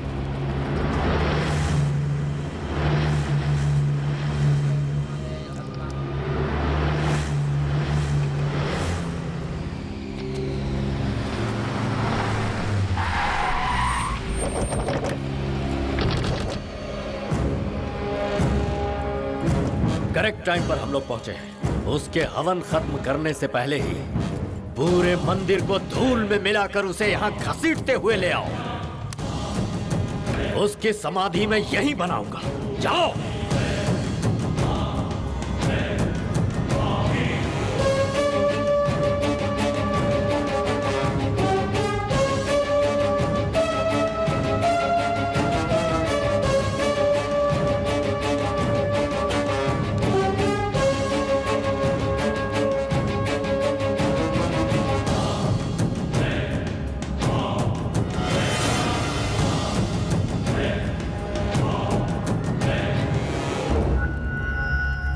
शिवम राज, तूने मुझे चैलेंज किया था ना कि इस मंदिर की एक ईंट भी छूकर नहीं दिखा सकता, वो भी इस अमानुल्लाह खान को।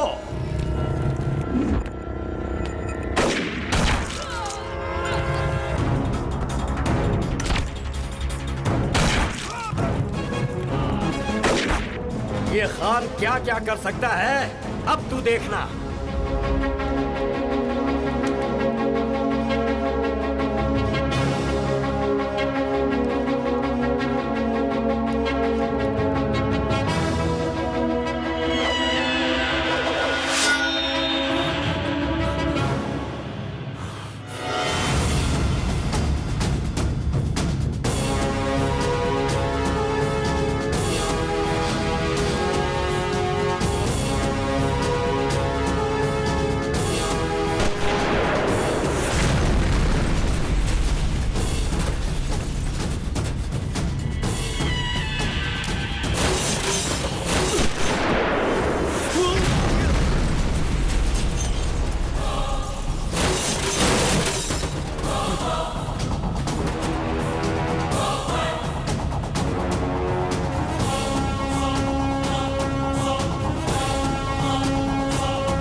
मैं अब तक विश्व शांति के लिए ही हवन कर रहा था।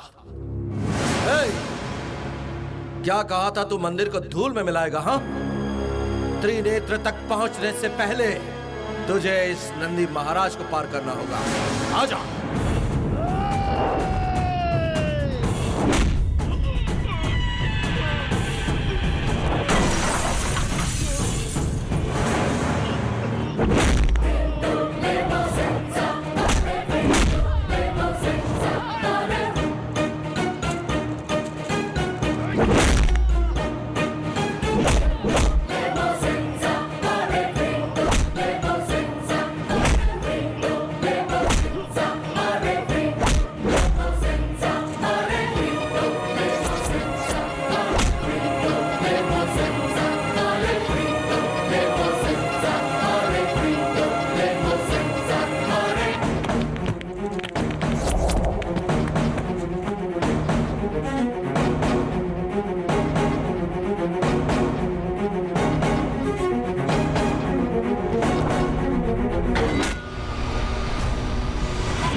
कौशल्या सुप्रजा राम पूर्व संस्था प्रवर्तते, ये एक कान से, अल्लाह अकबर का अजान दूसरे कान से सुनने वाले इस भूमि के लिए अपनी जान देने वाले हिंदुस्तानी हैं हम। हिंदू मुस्लिम भाई भाई की भावना को ठेस पहुंचाने वाले तुझ जैसे आतंकवादी के मंसूबों को कामयाब नहीं होने देंगे।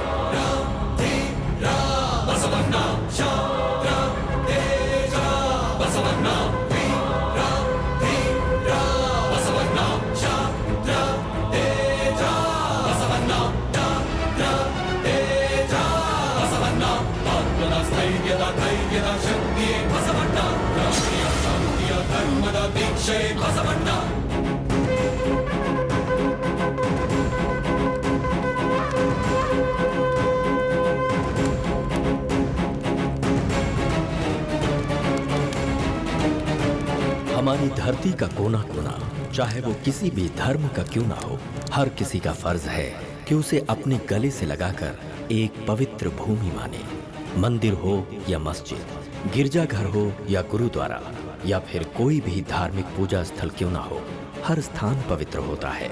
उसकी रक्षा करना हर इंसान का कर्तव्य है। धर्मो रक्षति रक्षितः।